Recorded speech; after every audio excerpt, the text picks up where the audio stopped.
I'd like to call the Monday, March 17th, 6:30 PM public hearing to order. This public hearing is for Council Order 2025-024, Utility Grant of Location, Mass Electric, Mayflower Road, Standish Road, and Huckins Ave. So at this point, I'd like to ask anyone wishing to speak in favor or opposition to come to the podium. State your name and address. If you don't wish to speak, but would like to show your support or opposition recorded, please sign in on the sheet on the table at the back of the chamber. So, anybody want to speak in favor or against? All right, seeing none, I close this hearing at 6:31. We'll be back at 6:35 for the next grant of location. Thank you. Okay, we're back for the second hearing. I'd like to call the Monday, March 17th, 6:35 public hearing to order. This public hearing is for Council Order 2025-025, Utility Grant of Location, Mass Electric, Verizon, Branch Street at 62 Albernita Street. At this point, I'd like to ask someone to speak, anybody in favor or against, to please come to the podium. And if you want to show your support or objection or opposition, please sign in on the sheet at the back of the table. So seeing none, I'll end this public hearing at 6:36, and we'll be back for the regular council meeting. Thank you. Good evening. We call the Monday, March 17th, 2025 City Council meeting to order. Madam Clerk, please call the roll. Councilor Ash. Councilor Campbell. Councilor Devine. Councilor DeBona. Councilor Harris. Councilor Liang. Councilor McCarthy. Councilor Minton. President Kane. Present. 9 members, you have a quorum. Thank you, Madam Clerk. Please stand with me, if you're able, to observe a moment of silence. Please use this moment as you will.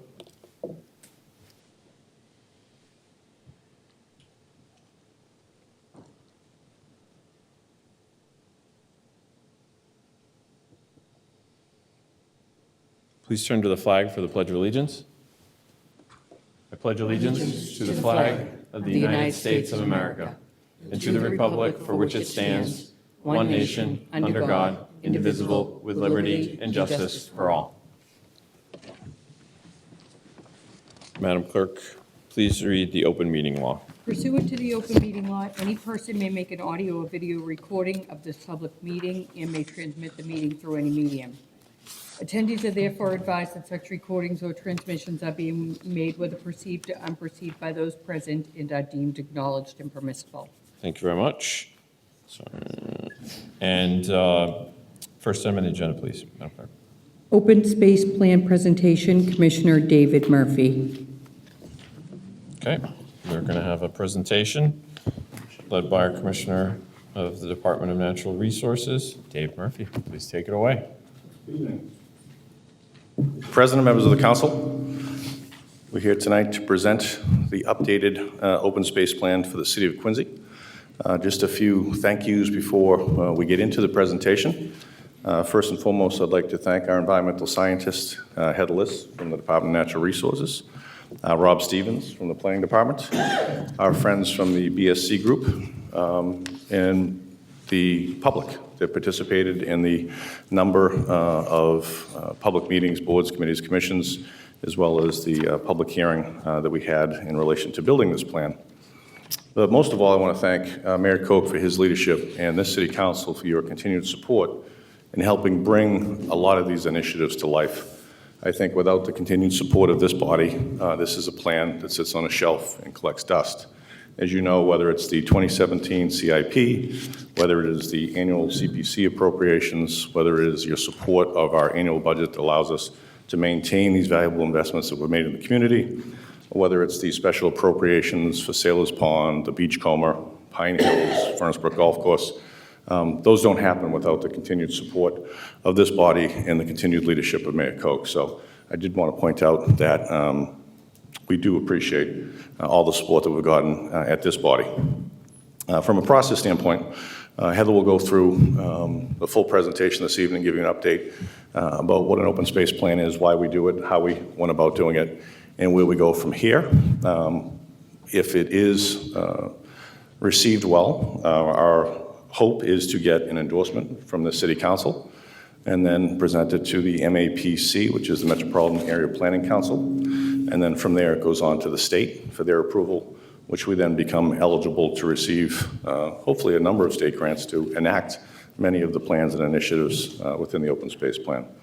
The council and the public should know that this plan doesn't bind us to anything.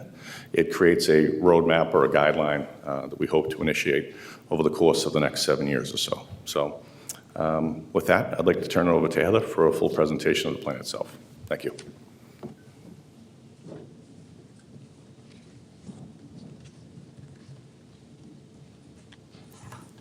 Okay, good evening. Thank you for the introduction, Commissioner Murphy.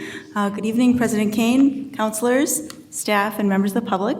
I'm Heather Liss, environmental scientist with the City of Quincy. I'm very pleased to be here with you tonight to talk to you about our city's open space and recreation plan. So I'd like to begin with just a brief introduction, which I will go into in a little bit greater detail later in the presentation. So currently, we do have an active open space and recreation plan update from 2019. It was conditionally approved by the state. That would be the Division of Conservation Services within the Executive Office of Energy and Environmental Affairs. We have been working on finalizing this plan to be fully approved. However, during the time that that initial update was done, we had the COVID-19 pandemic and a number of changes in our open space usage and in the way that we manage our open spaces. So at this time, over the past year plus, as we have been working on finalizing the plan, it's really come to make more sense to extend our plan from now for the next 7 years. So it's been fully revised and updated, and that's what I'd like to talk to you about this evening. So let's back up for a moment and just talk about what is open space. It may be obvious that you may think about parks, playgrounds, athletic fields, but there are other things that fall into this category as well. Conservation land, forested land, lands that have recreation potential, agricultural land, here beaches are a big one, corridor parks such as the Furnace Brook Parkway, for example, and even amenities such as smaller parks and traffic islands, small medians. Those are also open spaces. Open space can refer to vacant land that may not be currently in an active use, but it has potential to be used for conservation or recreation. And open space can vary by ownership. You can have privately owned open spaces, and you can also have public open spaces. You can have some spaces that are protected permanently and others that have no protection, and it varies, of course, in the type of uses. So why are open spaces important? There's just a little snippet of why. And you can think about these benefits in terms of ecosystem services. Some of you may have heard the term before. It basically refers to the benefits that human society receives from natural ecosystems. And they tend to fall into a few categories. There's provisioning services. That would be generally products or goods, like healthy food. Sometimes that could include wildlife. They can be regulating services, things that are more processes. So for example, clean air, clean water. Those would be examples of that. They can be cultural, so non-material values such as promoting healthy lifestyles, stabilizing neighborhoods, promoting social interaction when people run into each other or meet up at a park.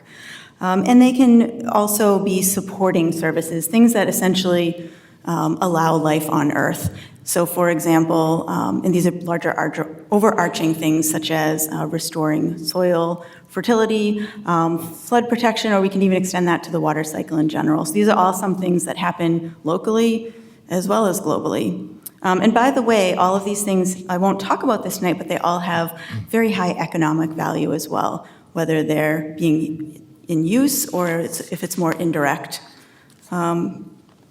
So the other piece of this plan is the recreation part. And you can think about recreation as falling into two main categories. One is passive recreation. That's going to require minimal facilities or development, often a little less impactful on the environment. So things like walking, hiking, fishing, bird watching, and then more active recreation. So those are going to involve generally more structured activities. They might require a developed piece of parkland, some sort of additional management or facilities. So for example, playing at a playground, using athletic fields, and swimming pools. So why do we complete a plan of this nature? So for one thing, when we do a plan like this, there's a lot of background information that's really helpful for the community.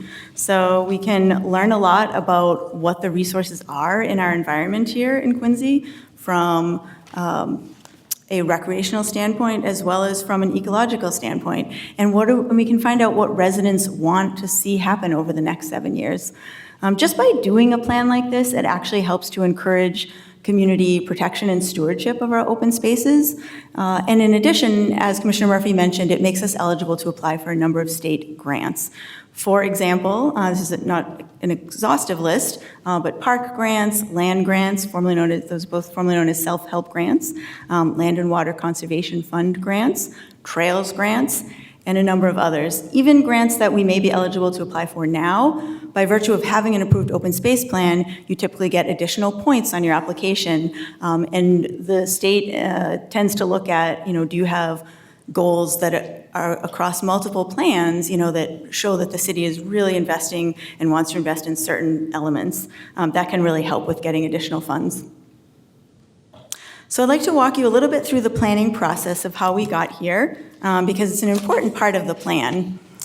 So back in 2018 to 2019, there was this open space plan update. Now, it's not the first open space and recreation plan the city has done. This is actually the 5th iteration of that initial plan, and then several updates after that.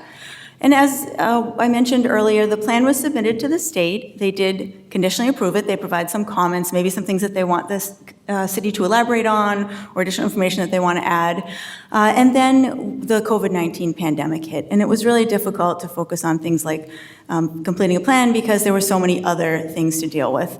And along the way, we realized that there was a change in the use. There was a lot more use of our open space. And open spaces were being used by user groups that hadn't historically used them as much. And we know this because people reached out and talked to us, because our management crews and our staff would see that when we were out in the parks. And in addition, there was a bit of a change in our management approach when largely initiated by the mayor developing the new Department of Natural Resources and reorganizing some existing departments and creating some new positions. And so now there's a focus a bit more on longer-term management, proactive planning. And so this is a great time to take a step back and return to that earlier plan and then figure out where do we go from here. So when we started in 2023 to revisit the plan and to finalize it, we did some additional public input. We did some enhanced outreach in environmental justice neighborhoods. And then along the course of that process was when we determined, maybe we should extend this plan out. And so we've communicated with the state to make sure that they were amenable to that. So the next step will be submitting it to them. So I'm going to talk a little bit more about the process specifically with regard to the community input, because that is one of the key elements of this plan, and that's part of the reason why it takes a while to make these plans, besides it being this large plan with a lot of information. So as I said, it was August 2023 that we started the second phase. I'll mention that this is the time point at which I became involved in the process, and I really am very grateful to all of the staff and consultant and members of the public that participated in the earlier process. We've used all that information, pulled it into this plan so it is not lost in translation. I was asked to get involved in part because my job responsibilities overlap with some of the action items and other elements of the plan that I could provide some information and knowledge towards. And also, I have helped to create an open space and recreation plan for another municipality and then to implement them in a few municipalities. So I can assure you it won't sit on a shelf. We do plan to use it, and we actually are already. So it's great to be part of the process. So moving on to last year, we did a pretty comprehensive public survey, and we combined our efforts with the open space and recreation plan as well as the hazard mitigation plan. So we had sort of a combined survey, and we're able to get more respondents, I would say, because of that. We presented some of the draft findings to a couple of boards last summer. In the fall, the plan was endorsed by the Planning Board, the Park and Recreation Board, and the Conservation Commission. And then here we are today in front of you, and as Commissioner Murphy mentioned, we'll also take the plan to MAPC as recommended by the state. So what is in a plan? I'm not going to go through every single section, it's just simply too much information, but I'll just give you a quick overview of the topics. So in addition to a summary, we have an introduction, we have a community setting. Community setting goes through the regional context, the history of the community, and some of our demographics and population information and our growth and development over time. We have an environmental inventory and analysis, everything from geology to water resources, vegetation, fisheries and wildlife, and environmental challenges. Then we have a comprehensive inventory of all of our lands of conservation and recreation interest. We have a community vision where we pull in, that's where we pull in a lot of that community input, and that rolls over into the analysis of needs. And we break those down into a few different categories that I'll mention later. And then finally comes the real meat of the plan and the thing that changes the most from plan to plan or from update to update, which is our overarching goals, the objectives that support those goals, and then finally a 7-year action plan. In addition, we have some supporting documentation there, a bunch of maps, which a lot of people find really interesting and go straight to the maps. We have the full public survey as well as all of the detailed responses, and we have an accessibility component, an ADA access self-evaluation. So this is an example of what the inventory looks like. I know it's a little small, I don't expect you to read it word for word, but just to give you an idea, we broke down our open spaces into categories: beaches, water-based recreation, multi-purpose like the bigger community parks, neighborhood playgrounds, playing fields, school grounds, and passive recreational spaces. And then in addition, there's a number of categories of information that we collect on those, which is required by the state. I failed to mention earlier, there's actually an open space and recreation planners workbook, and that's sort of what lays out the requirements that you need to have in here. So, for example, we talk about who owns them, what agency is managing them, what are the main uses of those spaces, and what's the potential for additional recreation. What's the overall condition? Is it protected permanently, or is it a limited protection, maybe because of historic use, but not a permanent protection? Have we gotten some public grants in the past? And you'll see that in a lot of cases we have. What's the zoning? And finally, what's the location? And then there are maps of the open spaces. And so we have one by ownership, and then we also have one by the level of protection. And I invite folks to go on the website to see those up closer if you're interested.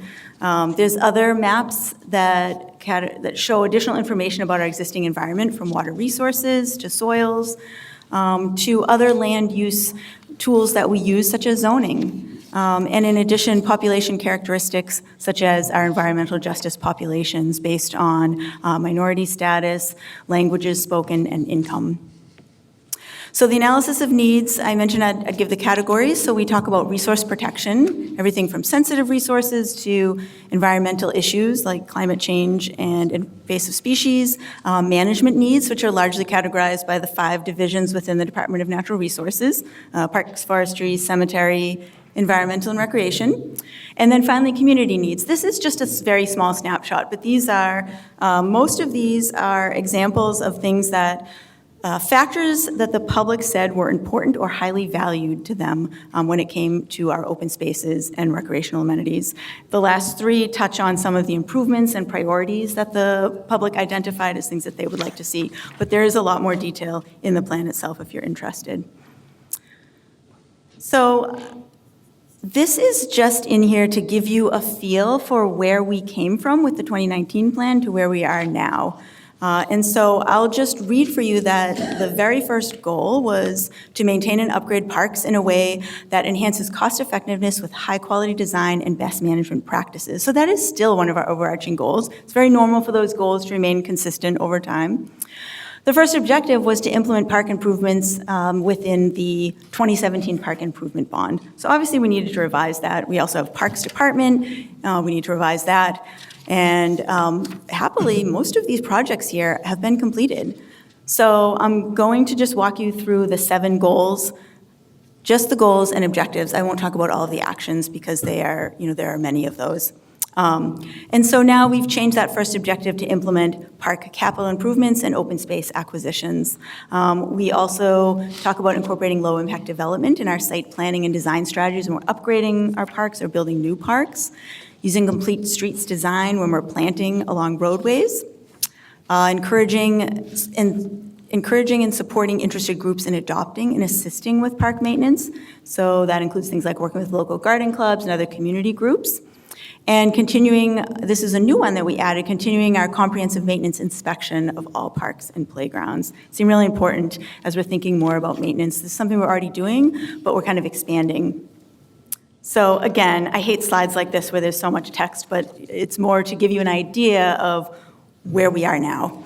So this is the first goal and the first objective in the new plan. Now this is the implement park capital improvements and open space acquisitions. So as I said, I'll not read all of these. I will just tell you that, this takes us through 2024. And then we kind of picked a point that we had to cut things off and start transitioning into our planning phase. But we did another way that we tried to capture what happened from 2019 to 2025 is that the introduction to the plan has a summary of projects that have happened in the last 5 years and other accomplishments of Department of Natural Resources and other related departments, because it's certainly not just my department that is working on these things. And this is what that looks like in the document itself. So the actions are now on the left side, and then you have a whole bunch of categories. And again, this is prescriptive in the state's workbook. So we prioritize things, high, medium, low. We have, I'll show you towards the end, a map, an action plan map. Some of the larger locations are numbered. We have the responsible parties. Now we have Department of Natural Resources and division, if applicable. Budget, if known. The funding source, if known, or what our likely funding source will be. And then we go from years 1 through 7 and we identify which years we anticipate working on that. Sometimes you'll see a gap. Those could be gaps where we are giving plants a chance to establish, and then we'll be going back and making sure that everything is still looking good, for example. So now I'll go rather quickly through the other 6 goals and objectives. And I'll just highlight a few of the differences in ways that we've updated these since 2019. So goal 2, encourage safe public access to waterfront areas. We added and water-based recreational activities because that was something that the public mentioned. We're continuing to support projects that improve our 27 miles of coastline. We're improving the quality of water and the overall condition of city beaches. We put end ponds because now we're focusing more on things like Butler's and Sailor's Home Pond. And expanding the recreational and educational activities at the beaches continues to be an objective. Goal 3 is expanding recreational opportunities. So previously, we talked about our cultural diversity, which is great in Quincy, and there's a lot of new things that we've added and want to continue to add. We also added community interest in the needs of underserved populations to try to get at, for example, there are populations where they may not have a vehicle, might not be able to drive to a park or an open space, and trying to look at the equity of our open space system and the amenities that we offer. And that ties right into the 2 objectives, diversifying our facilities, as well as we added to this increased public awareness, because one of the things that came about in our survey was a recognition that some people just aren't aware of all the opportunities that we have out there. So maybe doing a better job of kind of spreading the word. And then there's a lot of interest in having more passive recreation locations where people can walk, sit, relax, and enjoy the outdoors. Goal 4 is a classic example of one that we keep in all of our plans. It's always important to be looking at funding. I feel very grateful that we have the CPA here in Quincy and the hotel motel tax, as well as many other wonderful funding sources. Those are described in more detail in the plan. We'll continue to look for grant funding, and we'll continue to look at other dedicated revenue streams. Goal 5 has stayed the same, but we've added objectives. So we're looking at managing open spaces and natural resources to support Quincy's sustainability and resilience to climate change. The first objective about using these open spaces to promote sustainability and resilience has stayed in there. We have added the others, managing our open spaces and our natural resources in conjunction with our other planning priorities. So we have goals in here that list many of our other plans and really try to tie those together so our plans are not being used in isolation. That really enhances the value of them and enhances their effectiveness. And then finally, 5.3, managing our natural and cultural resources using current science and best management practices. So there's a lot of new goals and objectives here that, for example, the tree warden and myself and our heritage materials conservator and some of our other staff pulled into the plan. And so this is one other page that I'll show you from the plan, just to give you a flavor of a different type of categories that you might see. So now we're looking at some of the objectives related to best management practices and managing our natural resources. And these are things that are citywide. So not everything is designated to one particular area. Some of these actions are citywide. Some of them are specific to the coastline. Since that's so sensitive, we tease those apart. In addition, you will notice that these go across all of the 7 years because there are going to be ongoing actions that will continue. Goal 6, making open and recreational spaces accessible to people with disabilities. We added "and older people" because what people in the open space and recreation community have realized over time is just how valuable it is to everybody when we make our open spaces accessible to all. So whether it's somebody who has a mobility issue, whether it's a parent with a stroller, you name it, those are things that people appreciate and we tend to get really positive feedback on. Those objectives have stayed the same, but they now support a broader goal. And finally, goal 7, treating our open spaces as experiential classrooms to promote environmental stewardship. So we're looking at doing more interpretive signage, more walks and tours in the park, more outreach. There's a lot in here about working with local community groups and our schools and trying to more broadly encourage environmental stewardship and education.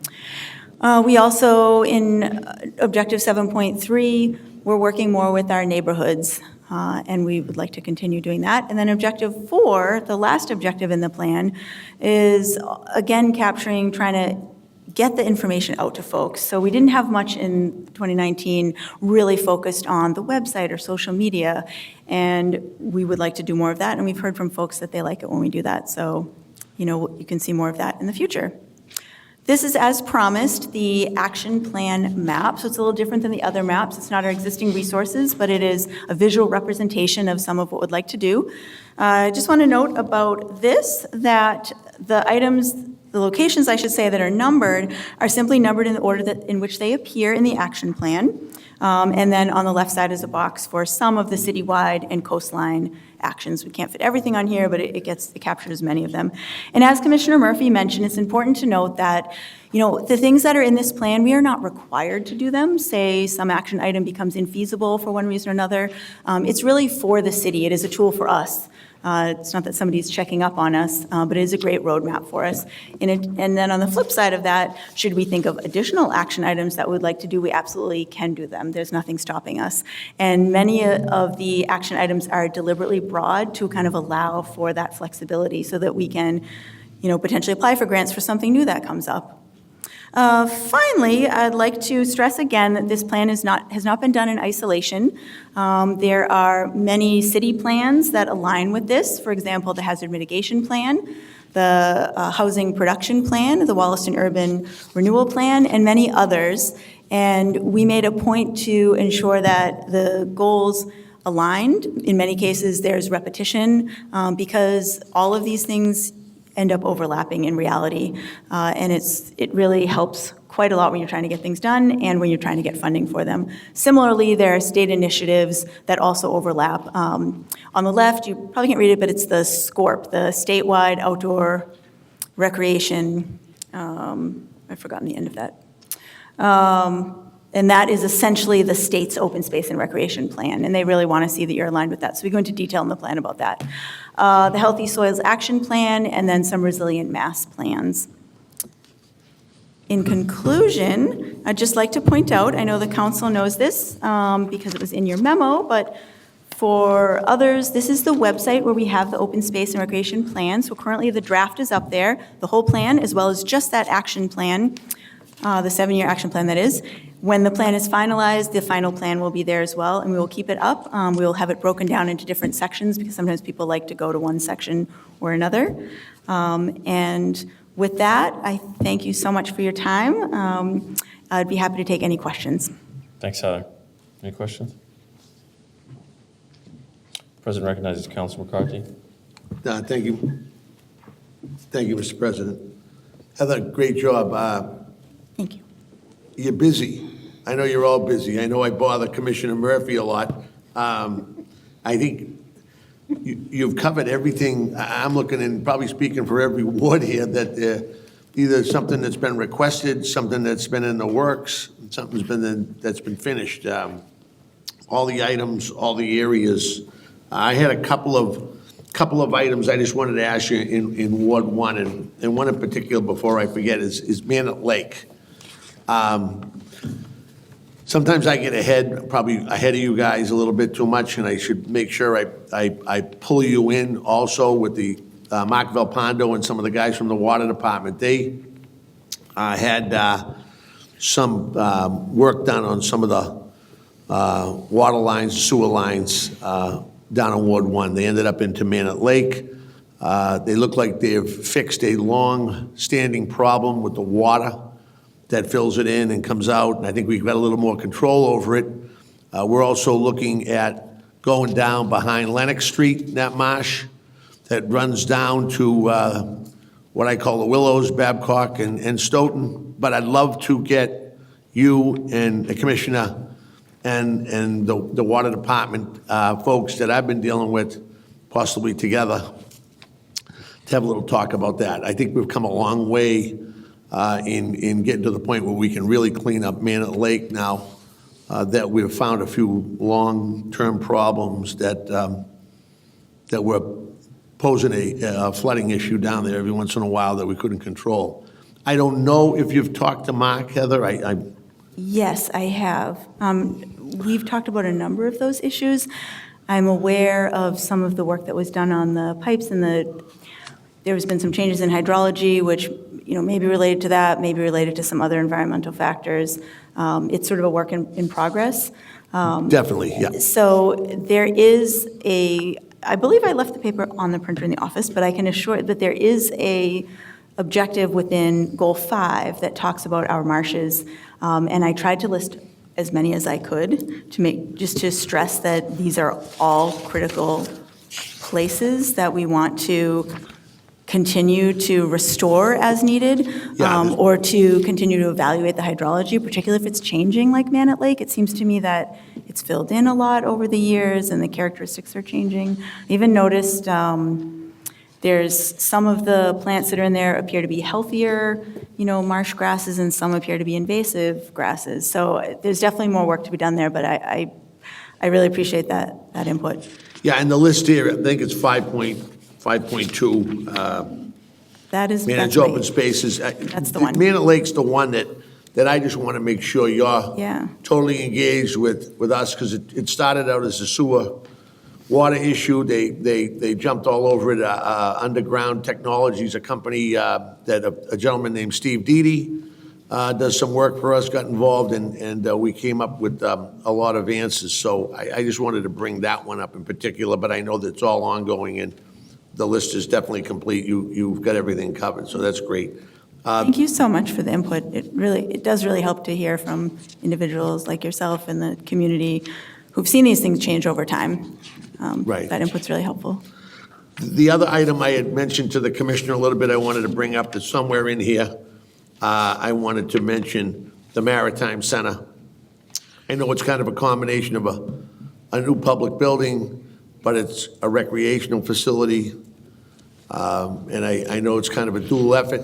And just to put that on the list somewhere, that we start to look at that again. I know I've spoken to the mayor, and we got to get back on that horse. We were detoured off of that for a while with seawalls and flooded neighborhoods and et cetera for a while, but I think we've got our hands around that a little bit. I know we're going to start the Manat Ave seawall project, which I know is on here also, but that's the only item I see here that kind of a combination of natural resources and public buildings, but I wanted to make sure that's on there because that's still on the radar, and we're going to get back on that. Yes, thank you. Thank you for that feedback as well. Commissioner Murphy mentioned that to me, and there is already a draft new action ready to be added to the plan in Section 2 about our waterfront. It's not in the materials you have yet, but today I drafted up something relative to designing and implementing improvements to the Hausneck Maritime Center. So if it needs to be expanded beyond that, we certainly can. But yes, thank you for catching that. No, and Lester, just a big thank you. You know, you got a lot of items. If folks say there's nothing going on in Quincy, then they're not paying attention. So thank you very much, Heather. Thank you. Thank you, Councilor McCarthy. President recognizes Councilor Liang. Thank you, Mr. President. I mostly just want to provide compliments and then followed up with a question at the end. I really appreciate either the thorough presentation that you've given to us now a few times, but with this specifically, just understanding how far we've come in such a short period of time under your leadership, and then all of the exciting things that are to come, is informed specifically by this process of really engaging the public, right, to make sure that, you know, given your experience, you still have input from the public on what they're looking for.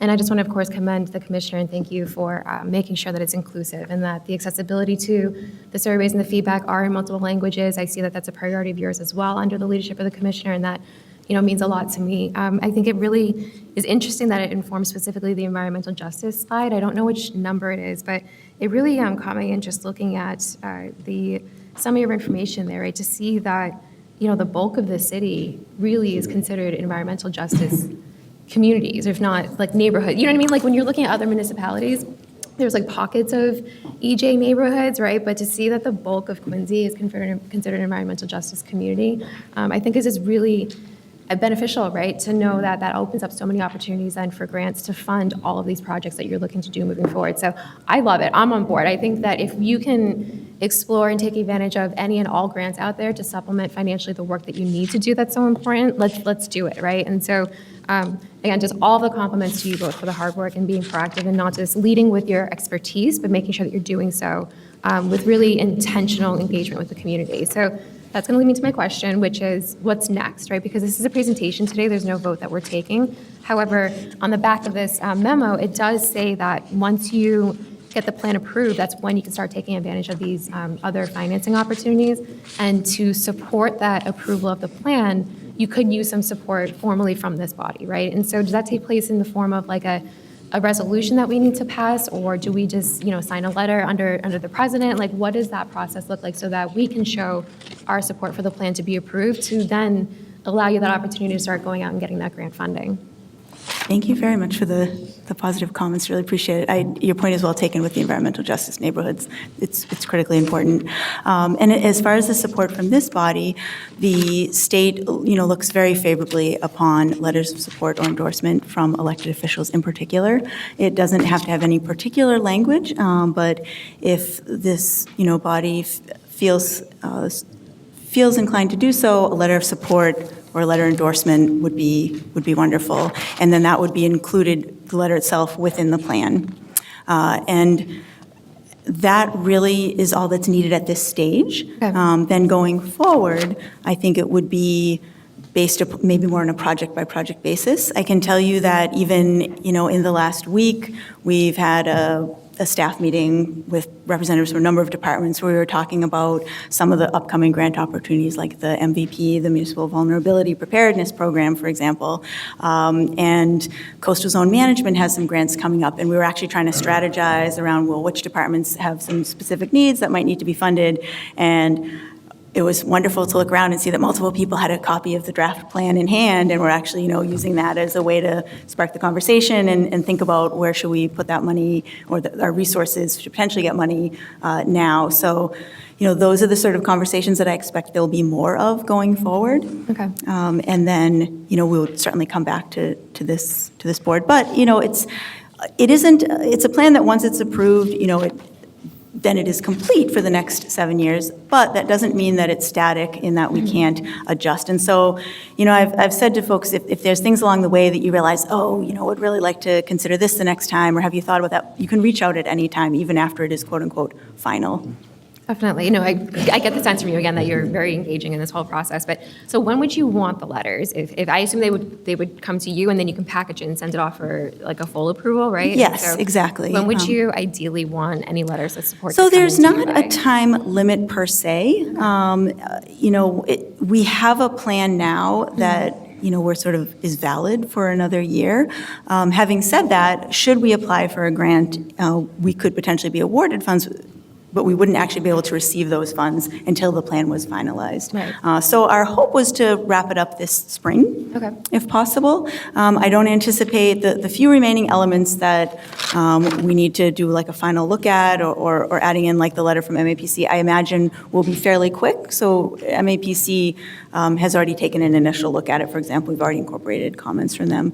If this body, wants to take time to submit any other comments, of course, you're welcome to do that. So there's a little bit of time, but hopefully we were thinking this spring if feasible. No, I appreciate the offer to do that. I'm just excited to start submitting letters of support. So as long as we get that to you by I spring, mean, it today sounds is like great there's- if you want. But truthfully, whenever it makes sense, Great. it's going to be fine. We will make it work. Sounds like before the next couple of months, like before April, May, would be a good time to email them over to you and make sure that you have those in hand, so. Yes, and, on that note, I was envisioning a letter of endorsement from the council as a body, but if you preferred to do individual letters, you certainly could. Typically, what I see from other cities and towns is the chief municipal officer and the chief elected official or bodies, such as city council, board of selectmen, will do one letter. It's typically what I see, just for your information, but Okay, by all means, any support is great. great. Sounds good. Thank you so much. I really appreciate it. And again, thank you, Commissioner. Thank you, Mr. President. Thank you, Councilor Yang. President recognizes Councilor Campbell. Thank you, Mr. President. Thank you, Heather and Commissioner. I've told the story in public a few times, driving up Southern Artery onto Marymount Parkway, right? That goes all the way up to in front of Central. I remember thinking before, this was years ago, before I was in this position, that we do spend a lot of money on parks and open space, and I wondered, it's just a lot. It seemed like a lot. And then I got to that set of lights, and I looked to my right, and I saw the fountain. I saw the people there, and I saw the groups working out right in the parking lot. And I thought, oh, that's why they do it, because it really makes you proud of the area that you're from and the neighborhoods that you come from. And watching that work, it really kind of came back to me. And I think when you really gets hammered home is when you go to different communities and you see, the differences and just in the upkeep and the, the work that gets done here. It really gives you a sense of pride in your community. So it's really a compliment to years' worth of groups of people that I know goes beyond, this body, this group, and the people that were before us and will come hereafter. I know that will benefit from this forever. So that, to me, that's an incredibly cap tip to the whole group, and congratulations on that. One thing that I think that you've been really good at, and before I was on the council, I was lucky enough to be on the CPA, and watching the way that Commissioner Murphy would come in and present. I think I was there for the Butler Pond. I think I was there for that. I believe I was. At any rate, watching that's how it should work, right? I mean, the work that goes into that. And I guess my first question, I guess, would be how on the CPA front is that offsetting this balance? What type of percentages, what type of monies are going to be used? I'm sure that there's a lot of prioritizing that's going on right now, and how is that going to be helpful? Yeah, that's an excellent question. Certainly, the CPA funding is one of the funding sources that's been identified in here. Where there are action items, we identified a specific funding source. We were careful to not be presumptive about CPA funding and put it as the funding source for things where we had not yet gotten the funding approved. I think there are a few cases where we said potentially, funding from that. For example, the Sailor's Home Pond project at one point said potentially, and then came to this body, and you generously gave us some other funding, but largely it's projects that have already received CPA funding kind of going forward. But I imagine that we would continue to utilize that as a resource to supplement the other sources of funding, predominantly for maybe smaller capital projects. That's great. I don't know if you want to add anything to that, Commissioner Murphy? So is there, this is kind of just something that I thought in my mind, is there a desired percentage of open space in some communities? And where are we in that? You mean in terms of land area? Yeah, You know, there really isn't a specific formula. I mean, I think it varies so widely from community to community. You know, it makes a big difference, as you probably won't be surprised, if you have a more rural versus a more urban location. So the percentage in Quincy is a little lower than some communities, but it's actually pretty high compared to some more urban communities. And I appreciated your earlier comments about that, because it does seem that as a community, even before I started working here, that I was impressed with just how much is being invested in it. But there is, maybe another interesting question would be how that number changes over time, because there are some communities where they're able to, you know, an acquisition might be 10, 20 acres. Well, we don't have the feasibility to do acquisitions like that. But we have, and I didn't actually mention this in the presentation, but one of the major things that has happened since 2019 is that we've had several acquisitions. So we've got the Beachcomber Park, which is over 2 acres, and then we've got the Zero Harriet Ave conservation land, which is smaller, under an acre, but those are really significant parcels for open space. So I don't actually remember the percentage off the top of my head. It's in the plan, but you know, I think for us, in my mind anyways, you know, it's making sure that we are still keeping an eye open for suitable opportunities for acquisitions, because they are few and far between. But there isn't any particular goal, say, from the state that you need to achieve. okay, well, that was kind of leading into my final question, which was, if there's a wish list, I'm sure there's a group, what's the one that stands out that'd be a great project? Did you have In terms one? of projects or in terms of acquisitions? Projects, Well, acquisitions. this is a tricky question, because you'll note that the responsible parties include a lot of different departments and a lot of people, and so I hesitate to call out any one particular project. I mean, everything in our first goal, you know, that objective 1.1, almost all of that is underway, and we certainly want to finish all those things that we've started. You know, my personal priority at the moment, besides this plan, is the Sailor's Home Pond Dredging and Restoration Project. But I think you could look more broadly than that and hit on many different projects. So I'm not exactly answering. Again, Commissioner Murphy, would you like to prioritize any other projects? That sounded like a politician answer right there. Yeah, right, there you go. Exactly. Priorities, all of them. Well, keep up the great work. Thank you for all your efforts. Really appreciate it. Thank you so much. Thank you, Counselor. President recognizes Counselor DeBonner. Thank you, Mr. President. Just want to thank you for the inventory tonight, you and Commissioner Murphy coming in and really just giving us a complete rundown of what's out there in the city of Quincy. It really is very helpful as the city grows, and we have a lot of construction out there. We're doing new roads, we're doing everything out there, and the open space is a key component. I don't only speak for myself, I also speak for the Community Preservation Committee that I've been a part of as the Quincy City Council representative for the last 10 years.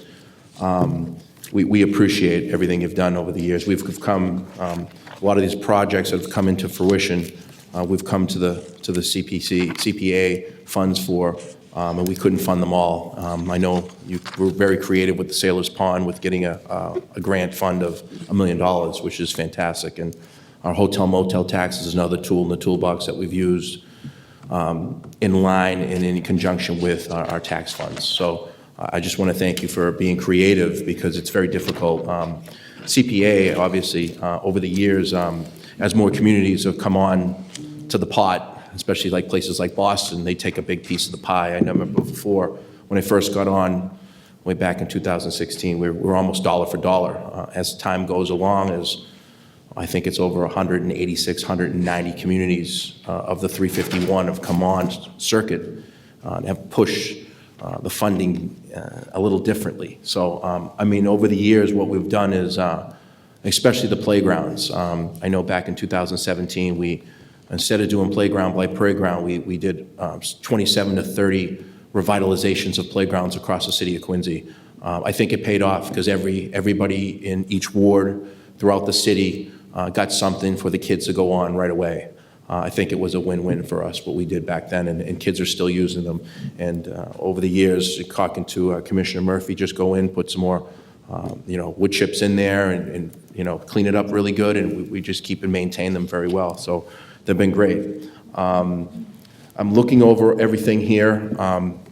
I love the different objectives. I think, Butler's Pond, Sailor's Ponds, I look at it more of a macro level as an at-large counselor, not particularly in each ward, but what are we doing citywide? And that's why I bring up the playgrounds. But another area is I look at Objective 5.3, and I've talked to Commissioner Murphy about this, is the inventory of the trees out there. How elaborate have we gotten with all the trees that we have in the inventory in the city of Quincy and the species, and do we have all that in the pipe, or? Yes, yeah, we do. And thank you very much for the positive comments. It's not every community, I think, is able to fund their parks and open spaces and recreation in the same way.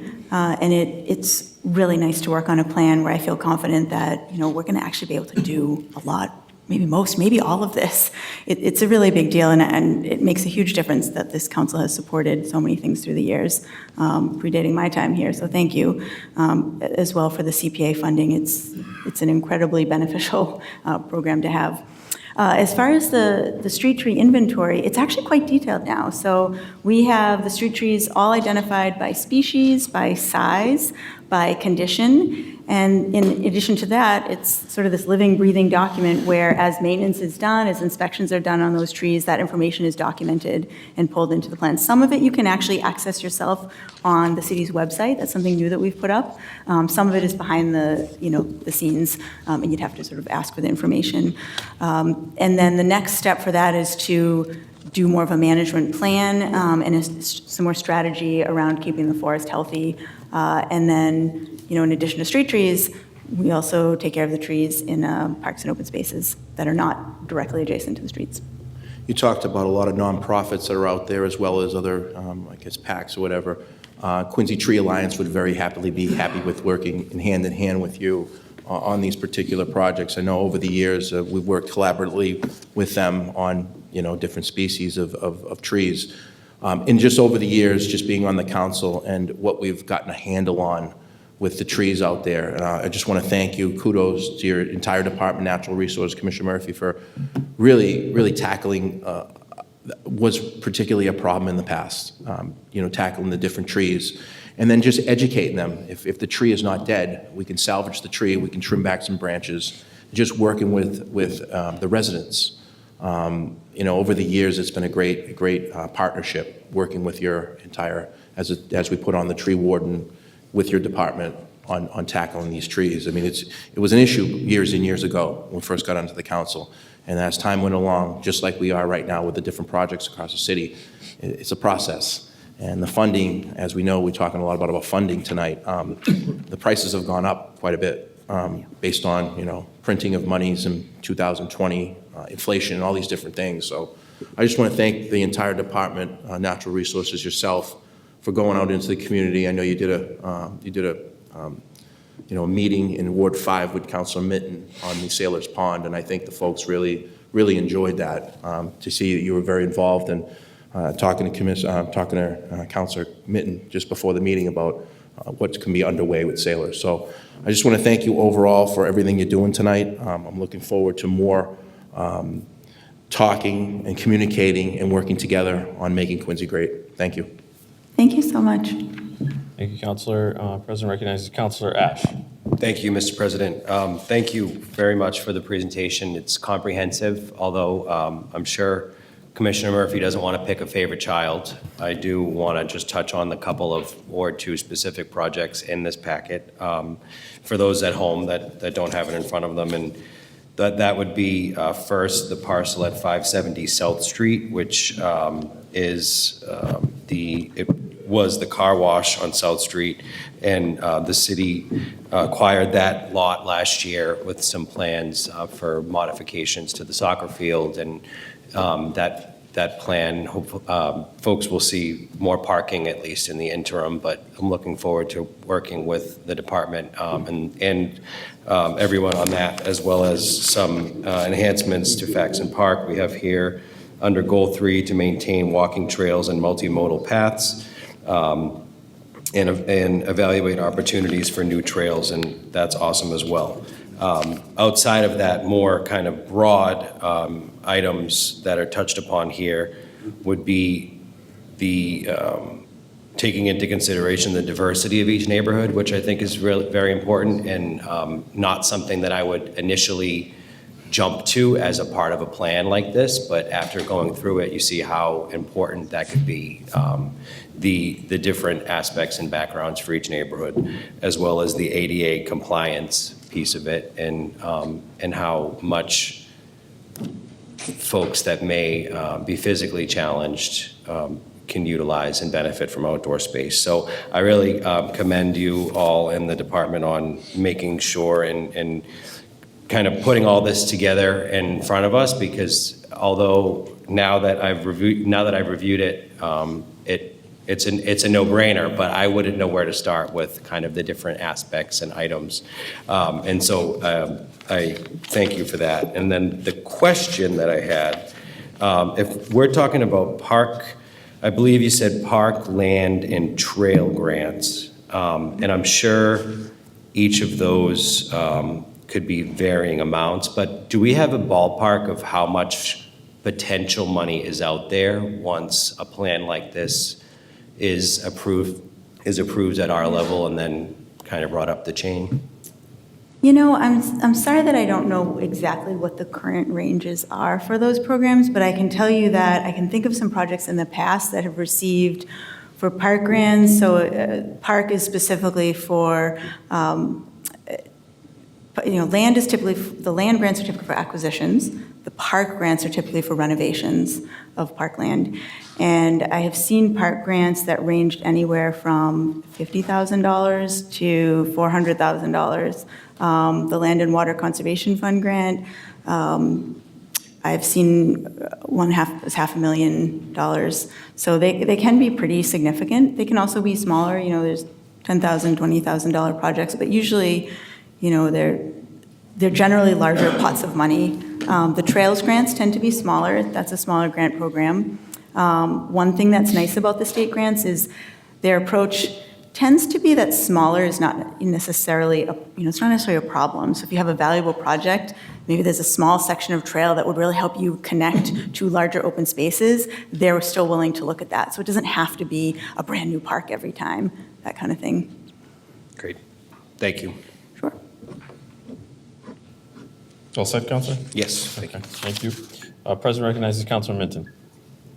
Thank you. Now that we're so close to Sales Home project, can you just give us a quick update? I thought you might ask. So we are waiting to some extent on the turtles. So the turtles are still hibernating, or brumating as they call it, and our goal is to try to trap as many of them as we can so that they can be taken to the New England Wildlife Center to be temporarily housed there so that they won't get injured during the dredging process. And so they need to wake up and start being active so that we're able to entice them with some food and humanely trap them. Well, waiting on that, which my best guess would be late April as to when that will happen, working closely with the contractor, ACK Marine General and Marine Contracting, to work on the final specifications for the construction details, the staging, exactly what equipment they're going to use, and drafting up some materials to send around to neighbors so that they know what's going on. Okay, objective 7.2, you should know principals looking forward to having you in the classrooms. Sounds great. Thank you. Thanks, Counselor. President recognizes Counselor Devine. Thank you very much for the presentation. I know I say it every time I see you, but I love the fact that we have a real scientist taking care of this environmental duty, because it's very important and it's very technical. ACK Marine, that's Ward 4. That's great to hear that we're using a local company to do that. I like that. We're also using a local place for our traffic, so anytime we can do that, I love hearing that.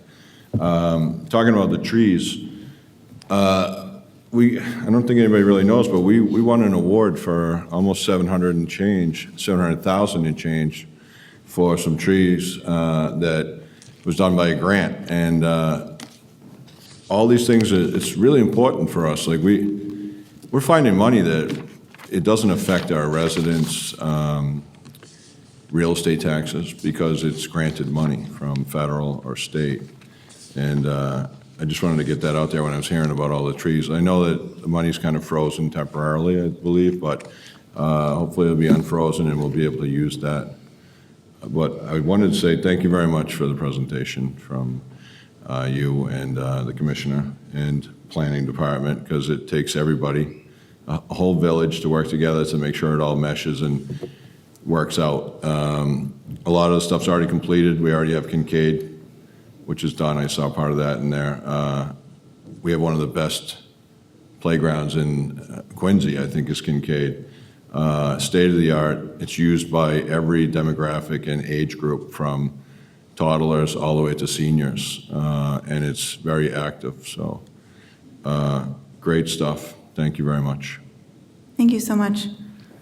One of the things that, that we identified as we were going through this plan is looking at some past successes to help inform future projects. So for example, the multimodal path that goes around Kincaid is something that we might replicate elsewhere. And that's another thing that the funding agencies like to see, like proof of concept. And then they were inclined to fund it. So. Right. We did get a lot of mitigation money, grant money for Kincaid also. So hopefully we'll be able to find some more money like that, or the same one. Thank you very much. Great. I realize it's not exactly in response to a question, but I neglected to say when I was mentioning the beginning of, in 2023 when we started this up, that in addition to my colleagues in Natural Resources and the Department of Planning and Community Development, there are a lot of other staff from other departments that have done a lot of work on this plan in the past and more recently, and they are in the acknowledgements as well as the boards and commissions that I mentioned earlier. So just want to say, certainly not just me, though I'm happy to be up here talking to all of you about it. Thank you. Thanks, Councilor Devine. All right, thank you very much, Heather. Thanks, Dave. The only question I have is with respect to, you said after you're presenting this to us, you're planning it to give it to the Mass Area Planning Council Yes. Commission. Why them? That is actually a requirement of the state. Okay. They want to make sure that there's consistency across the region in terms of parks and open space, because sometimes you have open spaces that physically overlap, and a lot of times the things that we hear from the public will be, at a broader level, things that they'd like to see. So they ask us to make sure that our goals and objectives align with their plans, which we have done, and then they take a look and see if there's anything else that they can add to kind of enhance it. So is that something that's farmed out by the state government to that regional planning body? In terms of the resources to have it done, no, I'm sorry, in terms of the review. No, they do it themselves. So we know the staff there that deals with the plans. It's sort of a limited subset of the MAPC full-time staff. Oh, no, I get that. So yeah. who from the, then it goes to the state, who from the state? Oh, got it. Yeah. Sure. So at the state, that's an excellent question. So within the Executive Office of Energy and Environmental Affairs, there's a small division, the Division of Conservation Services, and they specifically review the plans. There is a woman named Melissa Cryan who's been there for many years, and she takes the lead on reviewing the plans and ensuring that they follow the current workbook. And do they coordinate with DCR? It does not have to go through DCR, although I'll mention that DCR is mentioned in the plan. Collaborating with regional agencies is something that we want to do, but there's no particular requirement. Just seems logical, though, right? Okay. Exactly. By that face and reaction, I think we both think the same. Well, as I mean, DCR. I think, it's always, they always want to see in these plans that you're working together, that you're, even if it's one department or two departments leading the charge, that you're making sure that you're collaborating amongst all of the departments. If we have stormwater management, we're going to work with DPW. for example, because they're great at that kind of thing. And if we have accessibility, we're going to work with the accessibility coordinator. And if we're working on Furnace Brook Parkway or Wollaston Beach initiatives, that we're working with DCR. Because it's a municipal plan, the state has their SCORP, their statewide regional, statewide outdoor recreation plan. DCR doesn't have a parallel sort of required plan per se. So it's more You can kind tell. of working with them is the best you can. Yeah. All right. I'm committed to doing as much as I can to work No, with it's them. great. But No, thanks again. yeah. We appreciate it. There's nothing formal, though. Thank you. Thank you so much. I think that concludes this portion of the program. Thank you very much. Madam Clerk, next item on the agenda, please. Number 2, 2025-035, an appropriation for $1,500,000 to hotel motel tax tourism, hotel motel tax, open space. Thank you, Madam Clerk. The President recognizes Mr. Walker. Thank you, Mr. President. Through you to the body, this is second appropriation relative to the city's 400th anniversary celebration, which we are in the process of kicking off as we speak. This is the good stuff. As I talked about in the fall, the mayor wanted to make this an incredibly special year, and he wanted to be able to do so in a way that also protects the taxpayer. And our sources of funding for this has been the city's hotel motel tax. You'll notice the two orders. One to it's basically a bucket transfer from one bucket to another. I think this number reflects what we projected in the fall we would be coming back for to make some of the planning and really unprecedented events that we're going to have in the next several months a reality. Before I get into just a little bit of detail and obviously open up to questions, I do want to acknowledge the team that the mayor's put together that has been working on this for the last several months. This really is a heavy lift. There's a lot of stuff going on. Just last week, we had an event with New York Times bestselling author Ellen Hildebrand at Granite Links. Upwards of 500 people there. By all accounts, an absolutely first-class, outstanding event. The reviews have been absolutely terrific. And that's in large part the result of the work of a lot of people. And I want to just note those folks. Karen O'Toole from the mayor's office, who's been coordinating a lot of this for us, together with a committee including Lisa Amola, Mark Carey, Nicole Leslie, Daniel Dragicevic, Anthony Acanti, Julie Pagano, Dagny Ashley, our tourism director, Maureen Geary from planning, John McDonald, our events coordinator, and Aaron Glennon have been really hustling the last 6 to 8 months. A couple of items I would just want to highlight quickly for the body.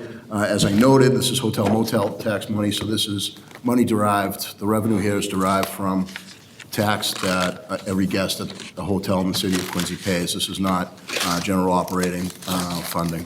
And second, I just want to note that a lot of this funding, in some ways, this funding becomes a placeholder, a down payment, so to speak, and a lot of it, not all of it, but a lion's share of it, there's good potential that it will be coming back to the city through some corporate sponsorships and ticketed events. Particularly if you look at the events and programs budget that's outlined in the package you all received this week, a lion's share of that are the 2 planned concerts, one confirmed at Veterans Memorial Stadium. I think everyone is aware that we've announced Darius Rucker, country superstar, and of Hootie and the Blowfish fame, will be playing at the stadium. Tickets to that, the mayor very specifically wanted to make it as affordable as possible for the people of the community, and tickets are that. They're probably half to a third of what tickets like this would normally cost.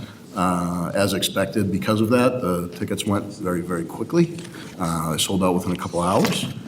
But that whole process of having a world-class music act at the stadium is going to be largely offset, even though the ticket prices are low, through ticket prices and corporate sponsorships. And I can say tonight that one of the great corporate citizens in the city, going back 20, 30 years now, Dan Quirk, will be a major corporate sponsor of the concerts at Veterans Stadium. We do not have confirmation on the second act for that weekend. Darius Rucker is a August 2nd. We're looking at either August 1st or August 3rd to bookend Darius.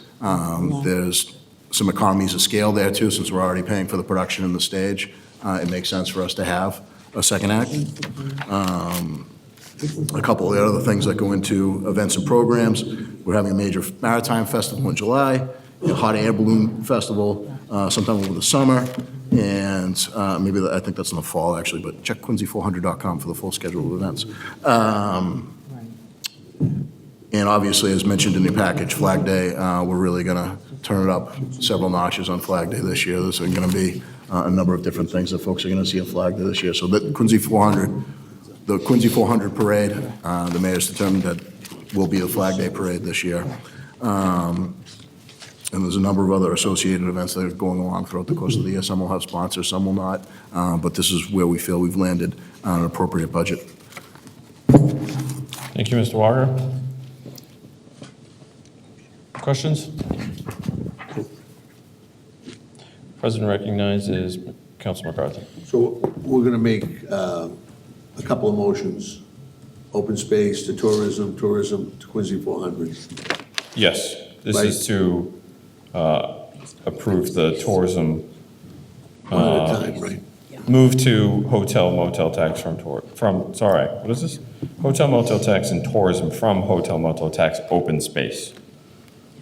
Right, so I'd put a motion to make that from hotel motel, open space to tourism, that in the form of a motion. Okay, motion made by Councilor McCarthy. Do I have a second? On the motion, President recognizes Councilor Ash. Sorry, excuse me. Thank you, Mr. President. On the motion, Mr. Walker, how much do you think is expecting to come back to this fund from sponsorships or ticket sales and things of that nature? Sure. Through you, Mr. President, ticket sales specifically, probably $300,000 a pop on both for each concert. Sponsorships, several hundred thousand. Like I mentioned, Mr. Quirk has committed to sponsoring the concerts. The final number isn't confirmed yet, but I think it's safe to say it'll be several hundred thousand dollars, which will get us, if not there, just about to at cost for a concert for a 7,000 to 8,000 person concert at Veterans Stadium based upon production costs that I'm learning a lot more about than I ever thought I would these days. So.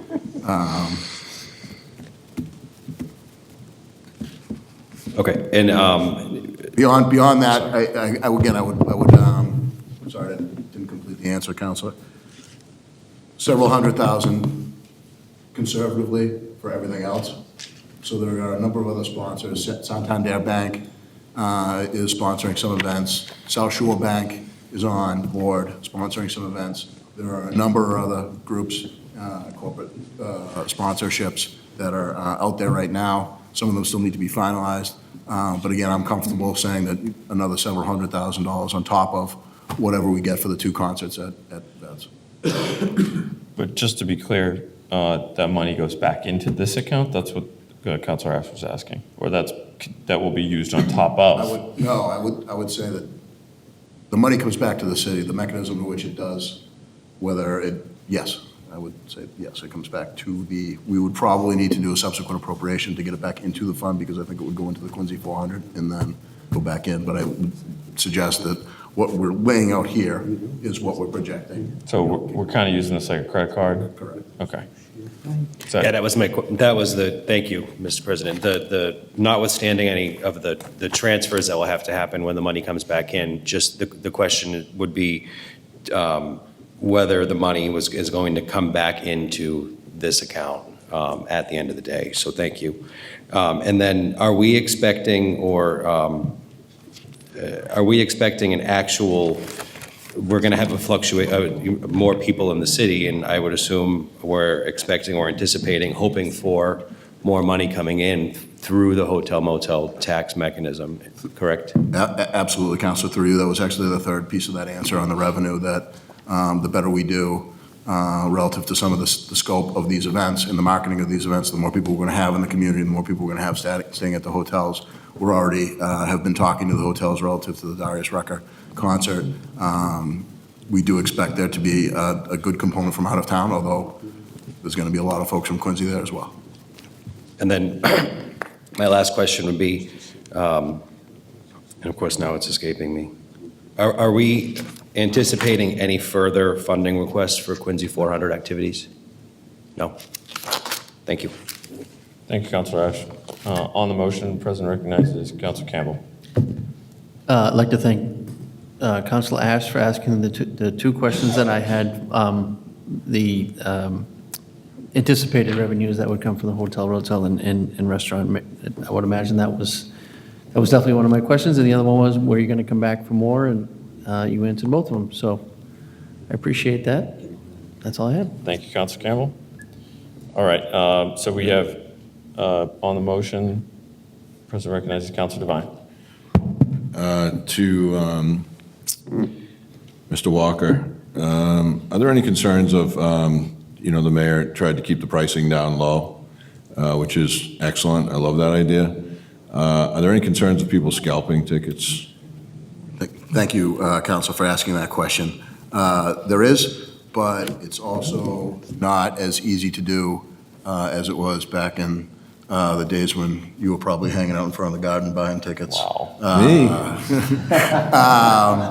Oh. So the Shots fired. so SeatGeek is our official ticketing partner, and it is very difficult. You are not allowed to place a ticket that originated on SeatGeek. The app, the algorithm will not allow you to take a ticket from SeatGeek and put it onto StubHub. It will not allow you to do that. You can transfer, if you bought 8 tickets, you can transfer them to 7 of your family members or friends, and maybe Venmo or whatever, and that's the way that's going to work. But you can't actually get these tickets onto another platform without doing something really tricky. And a lot of times, and we know, we've already seen it pop up, people have shared screenshots of these alleged tickets popping up on some of these other sites. Those are scams. And we're working with, the Free Jacks are helping with this whole operation because they're the pros at this. Getting some reminders out to folks that really the only ticket, you're really taking a big risk if you go to one of these other sites and decide to purchase a ticket, what appears to be a ticket. The other thing that's going to happen is we'll see it on Facebook. You see it in a lot of these Facebook groups that aren't well monitored, even around Quincy, that someone will be saying, something come up with my family, I had an illness in the family, I'm getting rid of 4 Darius Rucker tickets, DM me for details. Well, what they're going to do there is get your money and then disappear off of Facebook. That happens a lot, and we're aware of that, and we're trying to let people know that really the only application that works for these tickets is SeatGeek, and if any other circumstance, you're probably taking a pretty big chance. Okay, so I guess for anybody out there listening, be very careful. Don't be buying tickets that are not authentic. But yeah, so it's great that the mayor kept it inexpensive because I think that's part of the whole Quincy 400 and our community. So it's great stuff. Thank you. Thank you, Councilor Devine. All right, we have a motion to approve by Councilor McCarthy. On the motion, Madam Auditor, I just would like a quick walkthrough here. So I'm looking at the balances here, and it says we've got almost $4 million in open space and tourism, historic preservation, two accounts in total, correct? Yeah, we have about, yes, almost 4 million. Okay, but there are some encumbrances here for fiscal year +25? There would be no encumbrances out of either of those particular accounts. The open space account right now has about $3,500,000, and the tourism right now has about $359,000. So what are these obligations for fiscal year '25? Where are you looking?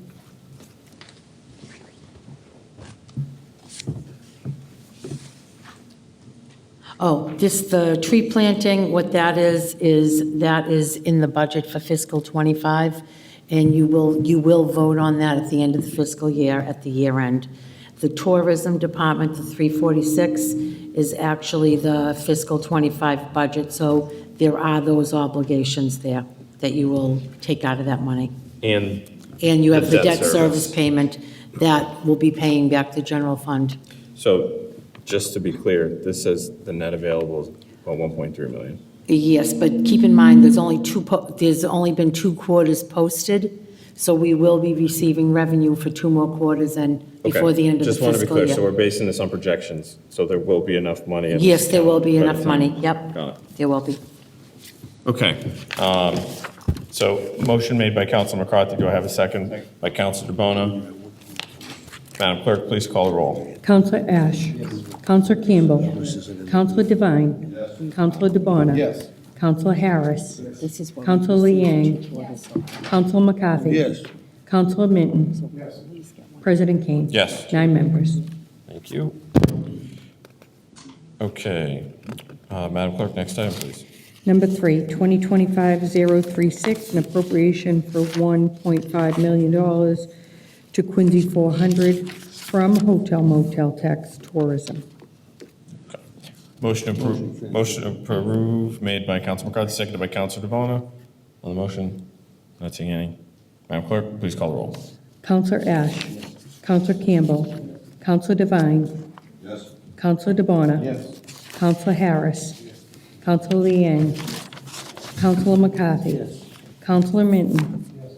President Kane. Yes, 9 members. thank you. Madam Clerk, next item, please. Number 4, 2025-037, an ordinance adoption of Mass General Law, Chapter 149, Section 33E, leave of absence to serve as an organ donor. President recognizes Counsel Minton. Thank you. The second chance at life. Recently, I was involved with a Quincy resident and city employee donating blood stem cells to a 30-year-old New Jersey man who was very sick with non-Hodgkin's lymphoma. The match initiated from a donation drive at Quincy High School last year.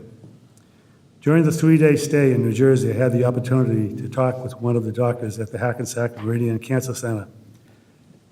He said he wished that more people would enroll in the the organ stem cell donor program, but the concern of using or losing personal time or their job was clearly the biggest drawback.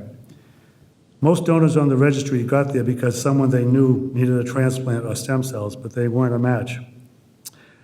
Then they forgot about it. However, years later, they got a call requesting a donation from a stranger who may well die without the life-saving transplant or donation. The second chance at life provides an excused leave of absence to City of Quincy employees for not more than 30 days without loss of pay or leave who are confirmed to be a donor of an organ, blood, or stem cells to another person, known or unknown. The donor would have to be confirmed by the National Bone Marrow and Blood Stem Cell Donation Registry or the National Donate Life Registry or similar. It makes no difference whether or not the donation ever comes to fruition once the process starts. For example, the recipient dies or there are complications. Pre-testing would also be included for the days leading up to the donation to include injections to stimulate the donation process. On the federal level, Pennsylvania Senator Bob Casey has introduced the Life Saving Act of 2024, but this has not progressed. Presently, Massachusetts Chapter 149, Section 33E provides an employee of the Commonwealth or of a county or of a city or a town that accepts this section may take a leave of absence of not more than 30 days in a calendar year to serve as an organ donor, without loss of or reduction in pay, without loss of leave to which he or she is otherwise entitled, and without loss of credit for time or service. The City of Quincy has not adopted this section, nor does it cover leave of absence for blood or stem cells as a donation. I'm not aware of any city in Massachusetts that does this. In summary, we need to adopt Section 33E, then add stem blood cell donation specifically for our city. We all know, love, or care for people who have been touched by related illnesses. It takes a brave person to come forward to do this. People usually swab for someone they know, but in most cases, the match is for someone anonymous years later. Let's make it easier for the donor. Let the city of Quincy be at the forefront of this resolution, be the impetus for other cities and towns to sign on to this life-saving program. Thank you. Yes. Yes. Okay, this will need to be referred to ordinance committee and advertised. So motion to move to ordinance and advertise, seconded by Councilor Liang. And on the motion, President recognizes Councilor Campbell. Oh, you just, okay, great, thank you. President recognizes Councilor DeBona. I know this is going into ordinance. Thank you, Mr. President. No, this is going into ordinance. I just want to commend Councilor Mitten for putting this forward. I think people forget we're the legislative body of government here. We finally got something in here that's really getting stick in here. So I just want to thank you for bringing this in. I think it's a very integral part of and you go into resolution with the second chance of life. So just thank you. I know we're going to discuss this more in ordinance. Thank you. Thanks, Councilor DeBona. President recognizes Councilor Minton. I'd like to, sorry. Wait, who? I'm sorry, the guy next to Minton, Councilor Devine. Yeah.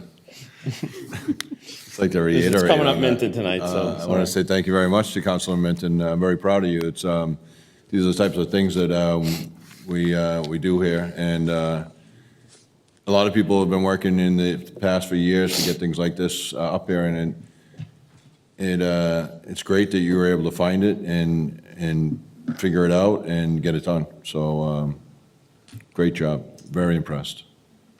Thanks, Councilor Devine. Okay, all those in favor? Aye. Those opposed? Ayes have it. Madam Clerk, next item on the agenda, please. Number 5, 2025-038 resolution, the second chance at life. Okay. President recognizes Councilor Minton.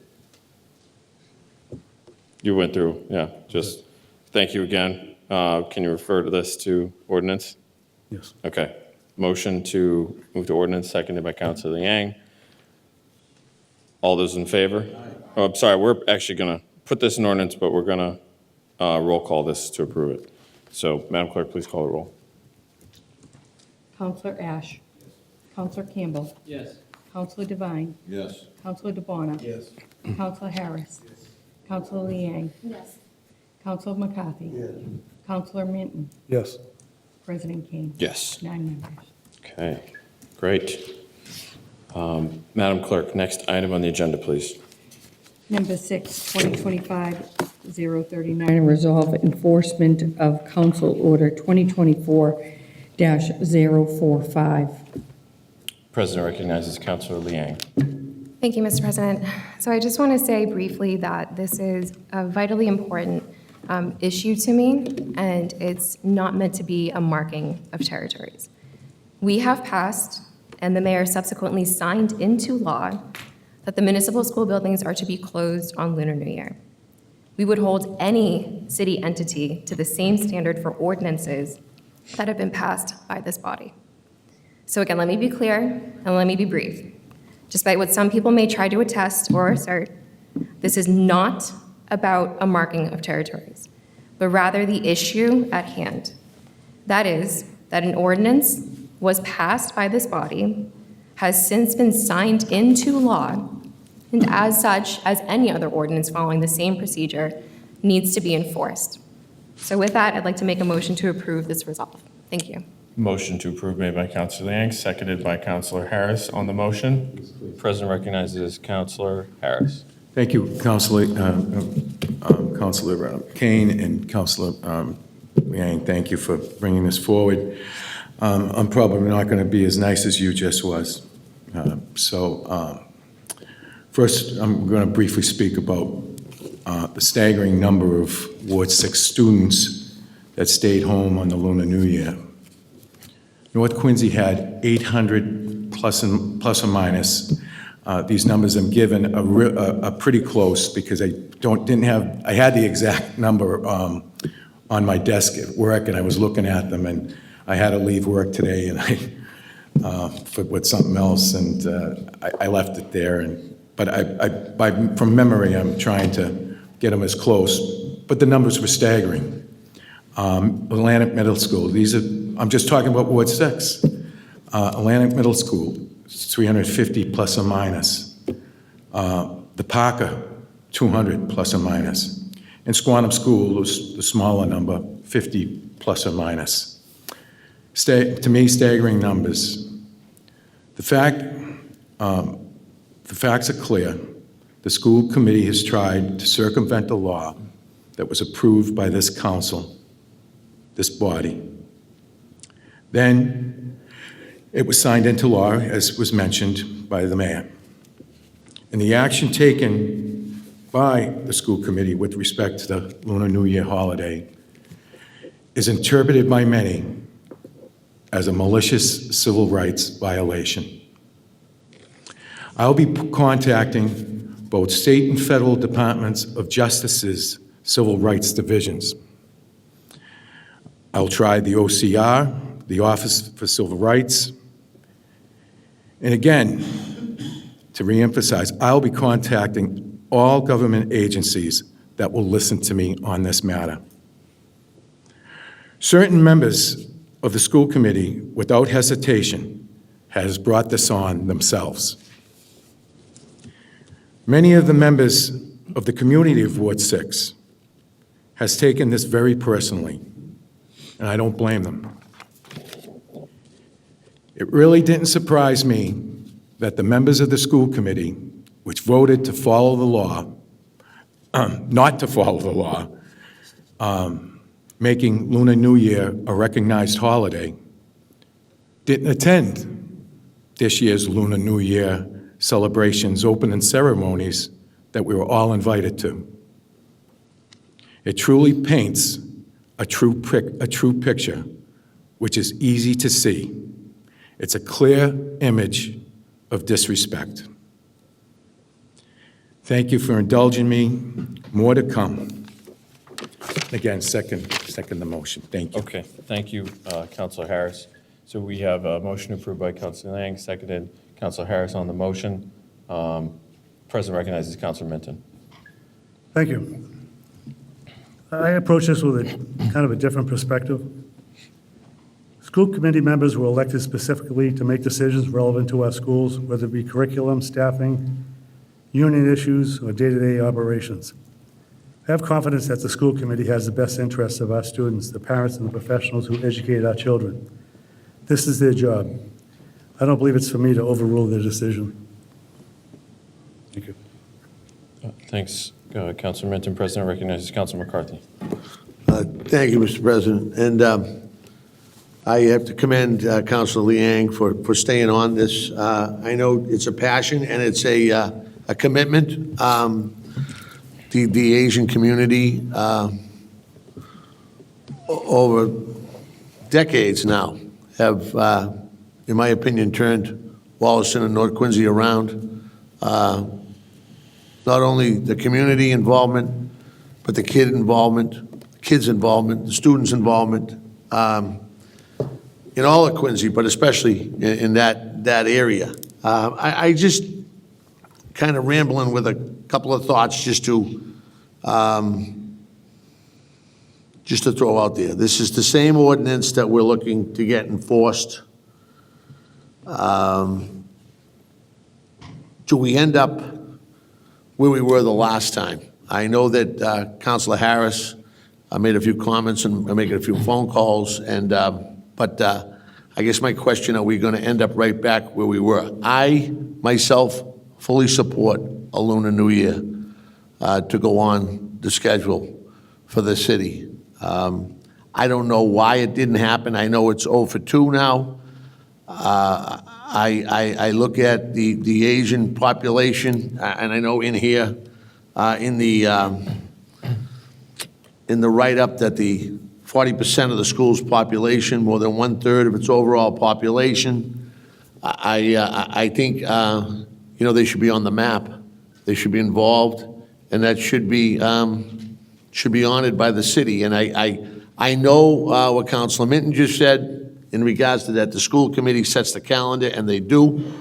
But I'm going to support Councilor Yang, and I'm going to support this again tonight. But I don't know where we end up, and this is, just spinning some thoughts where we go from here in regards to this. And I don't want to alienate or get into any type of bad karma with the school committee. I understand what we're looking at, but I don't understand. I've heard a few of them. I've watched a few of the meetings.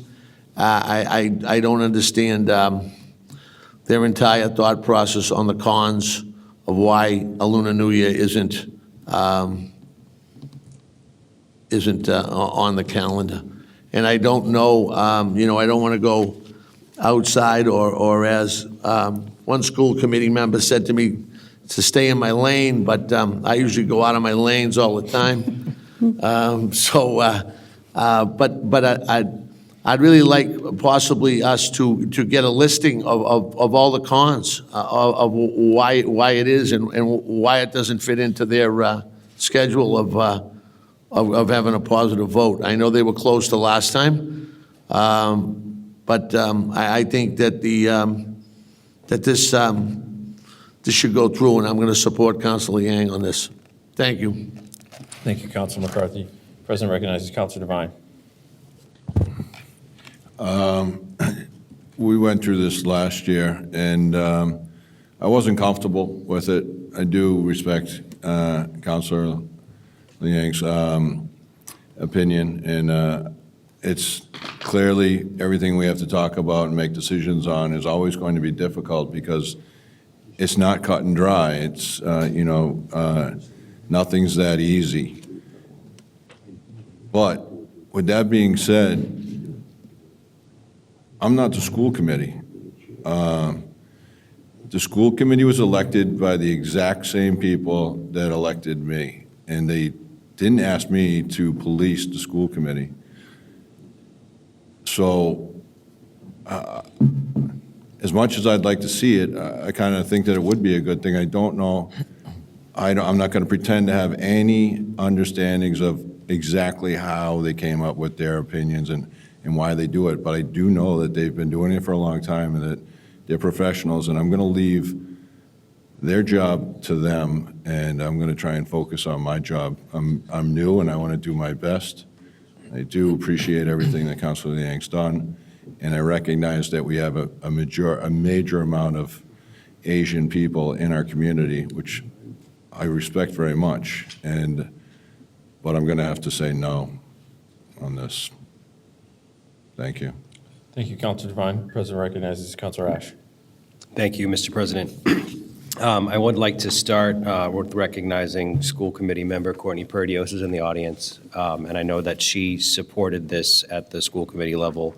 I believe with Member Guttrow and the mayor, and the background to that, I'm actually not going to get into the specifics and the kind of the pros and cons and the underlying points. Procedurally, this is something that we supported as a body last year, and I don't think that there's anything wrong with asking a department head to look at this as the proper next step. Solicitor Timmons is here, and really what we're doing is asking the solicitor's office to look at this legal issue. We passed an ordinance that was signed into law in the city. The school committee has a legal opinion that they believe that they have the sole right to set the calendar, and that means our ordinance is null and void. When you come to an impasse, the next step is to essentially ask a judge, or I believe it would be a judge in this case, not really a jury, but you ask the solicitor's office to clarify this issue and have somebody decide who can make this decision. And our ordinances with respect to public buildings, there's a number of differing items within the two bodies, but I don't think that there's anything wrong with asking for an enforcement of the ordinance. That is the logical next step here. I don't mean to certainly disrespect anybody, any of the members of the school committee. That's not the goal. I think as a body, we don't really set it doesn't look great for us either if we're passing ordinances and then when they're challenged, we're leaving them on the floor. If we believed in this as a body and passed it last year, we owe the constituents and the people that we voted on this for, we owe them that in carrying this out to the next step. So that's why I'll be supporting it. Thank you, Councilor Ash. President recognizes Councilor Campbell. Thank you, Mr. President, and we must be on the same page tonight, Councilor Ash, because I feel like you hit on a lot of the items that I felt were important. I believe in the pragmatic approach that, I supported this last year, and I plan to support it again this year. I'm very proud of the work that Councilor Liang has done this. She's done it as part of her passion to represent the people that elected her, and that's how I feel, that I'm representing the people that elected me. And I really respect the school committee and their position. In fact, I think that they're taking a stand on something that they believe in, and they have their reasons for doing what they're doing. So by no means is this an attack on them. I think it's just a highlight of what the process. And, as a body and as a group, we took a stand and took a vote, and it passed here to go the route of supporting Lunar New Year. I think that it's probably high time that it is acknowledged. And I know this might be a step too far, but I look at things kind of in a global sense that, as the right and wrong side of history, that I think eventually we're going to get here.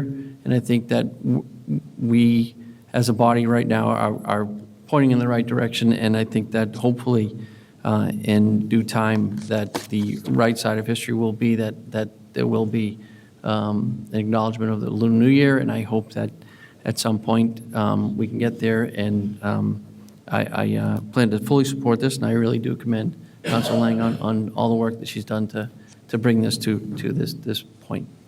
So, thank you. Thanks, Councilor Campbell. President recognizes Councilor DeBona. Thank you, Mr. President. Just listening to everyone tonight, being a former school committee member, it puts me in a position to say, okay, which bodies are correct here. I'm all about solutions. I'm a solution-based type of person. I thought about this last year, and I want to bring it up, but it's come in front of us tonight, and if we have a split in the council here tonight about what's the right thing, doing the right thing, I guess I could say.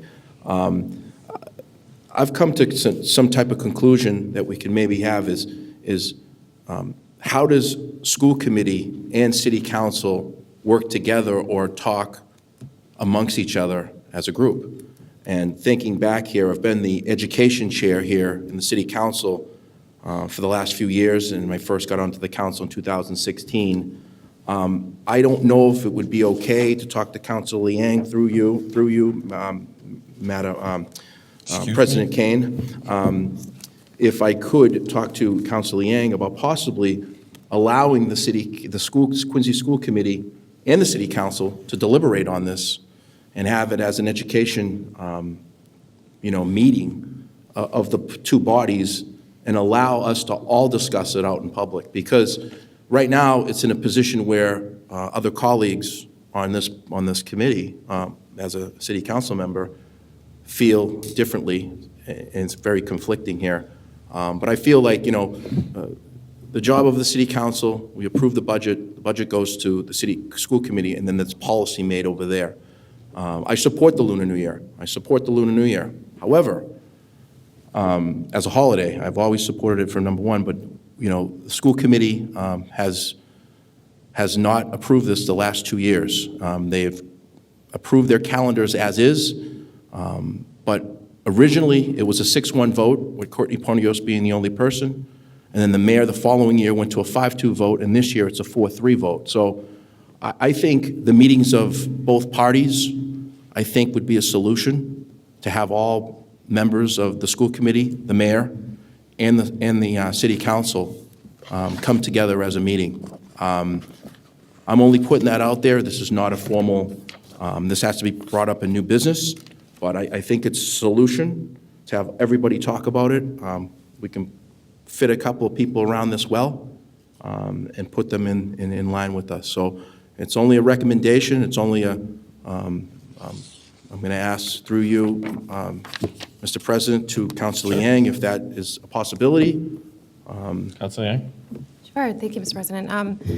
Thank you, Counselor. I appreciate that approach. I think, I would hope anyways that I've been able to demonstrate that I've also driven by the same methods, right, which is to find a solution and to, not make things personal, despite a personal passion for an issue, to not approach solutions in any kind of personal attack or way. I would respectfully decline any opportunity to have a formal debate because the school committee doesn't report to us, and to have them in our chambers presenting or making a case during a committee, I fear feeds into the misinformed narrative that they are having to debate us or report to us or make a case to us.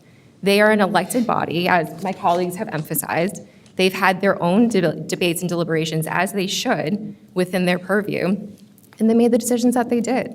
We, independently, are also elected, have had an opportunity to have a discussion at this body, and made a decision a year ago. And this request is a resolve, a formal ask to enforce a decision that was already made. And again, I appreciate where you're coming from. I really do. I'm not trying to say that it's a bad idea, and I'm not trying to shoot you down. I'm just trying to, again, be really clear that my concern with that is that it feeds into this narrative that I don't believe and that I don't support, and that does not drive anything that I've done around this, that there is any indication that school committee would ever have to come before us and make any kind of, presentation or answer to our questions. That's just, it's a bad look. I would never want to be called in front of them to feel as though we need to answer to them, and I would never want to put them in a position to feel like they ever have to do that for us. And so I hope that makes sense, that perspective, right, and where my concern is. And I do appreciate, the offer to have open dialogue between all bodies of government. I think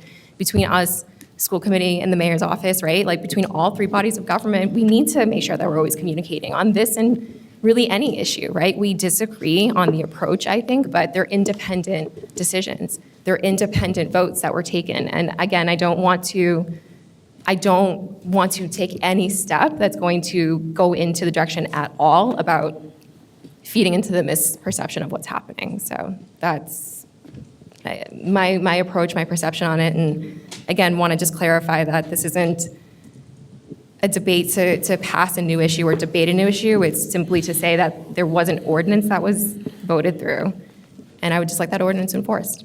That's it. So, but thank you. Thank you, Mr. President.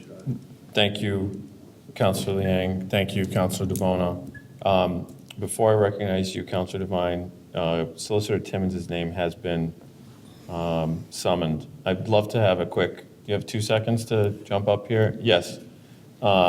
If you wouldn't mind, considering that this is directing you in your capacity as the city solicitor to enforce a law that this body and the mayor have already approved.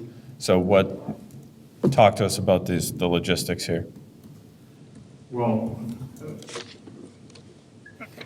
through you, Mr. President, to the entire body, I've previously analyzed this and reported to you last year. And the problem we have here is this is not simply enforcing the law. The school committee has the absolute authority over the school calendar. And that's where the conflict here is. That's why you're back here going over this again. The City Council has the absolute right to do what it did, and the mayor signed the ordinance because he agreed with the spirit of the ordinance. However, the school committee, I believe, ultimately cannot be mandated to change its schedule. What has to happen here to break this logjam is the school committee has to somehow either have votes change or the bodies have to somehow lobby each other. There was a time in government when bodies worked together, and I don't understand why that's not going on here. I think what Councilor DeBona proposed, perfect solution. You convene, you don't have to ask anyone's permission or anything, as long as the president says yes, you convene a meeting of the Education Committee.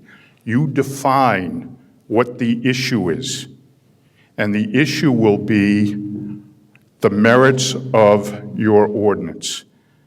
And so if school committee members come in here and start talking about authority, and you can't mandate us to change the calendar, they're ruled out of order by the chair. If you properly focus the hearing and you make the hearing about the issue that's in contention here, then you can have some productive discussion. I'm happy that Councilor Ash recognized School Committee Woman Perdios. Other than the mayor, she's the only member of the school committee that I spoke with last year. She reached out to me. She was open to talking about this. There are several options available here. What the school department informed me, and I learned last year, is they're following the provisions of Chapter 151C, Section 2B. What they're doing is, on the Lunar New Year, they tell kids you don't have to come to school, and you won't be penalized for it. However, then at a North Quincy High, you end up with a smaller body, you end up with dynamics at that school that are very negative for the other students. Jim, That can was, I cut you off for a second? So you're going a little past. So I just want to be clear about the resolution that we're discussing right now. So we passed this resolution. The ordinance that we passed a year ago will still not be enforced. well, that's correct, because the remedy is to go to court and get a mandate that the school committee change its schedule. That's what has to be done here. So what about the ordinance that's on the books? Well, There's an opinion. it's- Nobody's gone to court No, to say that understood. that's not enforceable. So currently, there's an ordinance that we unanimously approved last year. Correct. And so whenever Lunar New Year takes place, public buildings should be closed. So nobody's said you can't do that. Well, the issue is the limits that I pointed out last year. There's some limitation on local authority, and this nibbles into those limitations. That's regarding what the council did. Council Yang, when I pointed out that there were issues, she worked hard both with Mr. Walker and with me to amend it. So I believe we have something that is compliant. But the bottom line is, if the school committee is not willing to change its calendar, then they're not necessarily violating the order, they're just exercising the authority they have over their school. Okay, that sounds like a different story, but I just want to be clear about whatever it is we're trying to do, which is enforce the rule that we made a year ago. based on Right, this. and I guess my point would be that we have to somehow get the school committee to agree to change its calendar, to adopt what you need to be done. And I was just going to point out, there are different options here that were never discussed. They could be discussed in a hearing. The provision in the CMR regarding scheduling says that the school committee sets the schedules for individual schools. So it's possible that schools where there is a majority of Asian students, or where something like this, I could hear the passion of Councilor Harris, because probably every school in his ward would be affected. Well, there can be a subjective scheduling done. That's yeah. an option. Okay, all right. Yes. Excuse me? Thank you. Just want to be clear about this because. Oh, understood. That's fine. I appreciate the feedback. So, all right. The one thing is just to set expectations. The loggerhead, I'm not sure what other options you have other than, lawsuits, and who knows where those go. Okay. But if the bodies, we might get somewhere. All right. Thank you, Mr. Simmons. Appreciate it. President recognizes Councilor Devine. And thank you. Speaker on. So last year, I did vote for it. I was a little uncomfortable, and I'd asked if, all the due diligence had been done, and I don't feel like it has, and Councilor DeBona just brought up a very good point. I was wondering to myself, how come we never had, in the last 2 years, we never had the school committee in here to educate us or give their reason for where we're at? And I don't understand why I heard the word circumvent used, that the school committee is circumventing to come around our ordinance. But I feel like we might have done that to them first. And that when we gave that ordinance, we were going around them. So I don't see it the same way. I feel like last year we made a mistake, and I think Councilor DeBona has a very, very good idea. And they're not coming in here to tell us what to do. They're going to come in and educate us for what their thoughts are. And then we can better understand exactly what's going on. And with Solicitor Timmons, if it is the fact that they can pick a certain school, that might work for them. Because one thing is the De Cristofaro School. Those students there and those families, they need regular, scheduled things. They can't have them changing on them. They're important. Lincoln Hancock my children went there. The amount of kids that would be eating breakfast and lunch at these places is huge. So now those kids won't have that warm place to go. Not everybody, when they have a day off, is sitting at home watching TV comfortable. Sometimes the school is the most comfortable place for these children. So I really like the idea, if it is possible and that's something that can be done, it might make sense for Councilor Harris's, some of those schools to be closed for the day. It would also financially be excellent for us because our city, we have $460 million budget. Every day we spend a lot of money, and if we closed all the municipal for that, we'll have $840,000 that is lost. And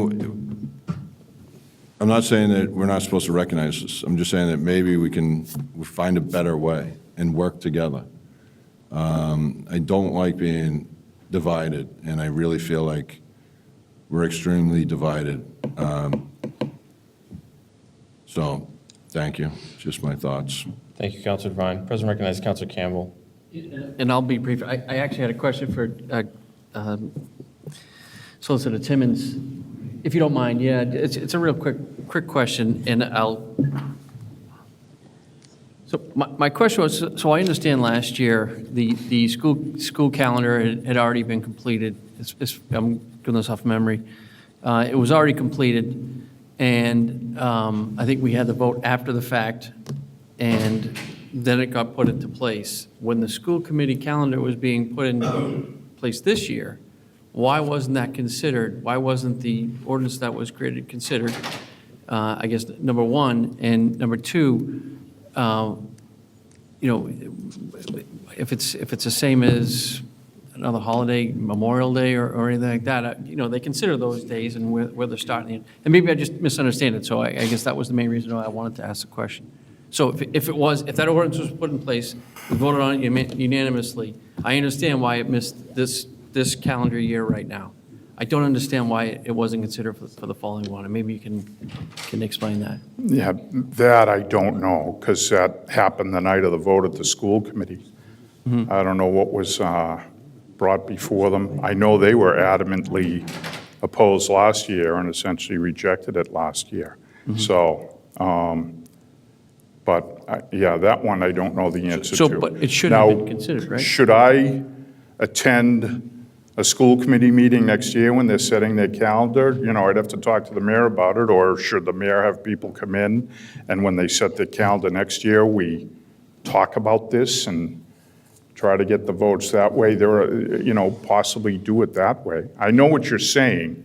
And just to interject and kind of comment on that, so the federal government mandated Juneteenth a national holiday a couple of years ago, So how do they mandate that during the scheduling of You sitting there. of the calendar?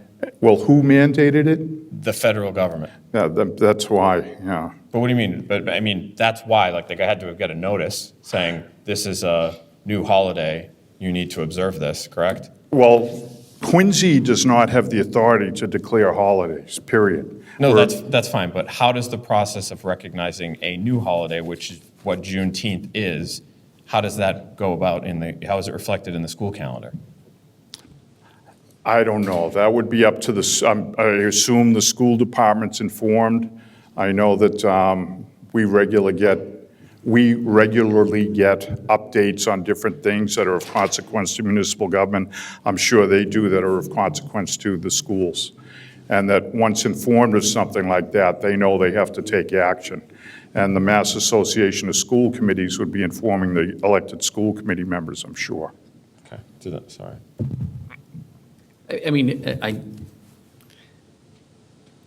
did they ignore it? And I'm really not challenging them. I don't know if they just didn't acknowledge it as what it was, an ordinance. And again, I feel like if they're considering the calendar after the fact, I understand why they didn't, but they had that on their table as an ordinance, so I'm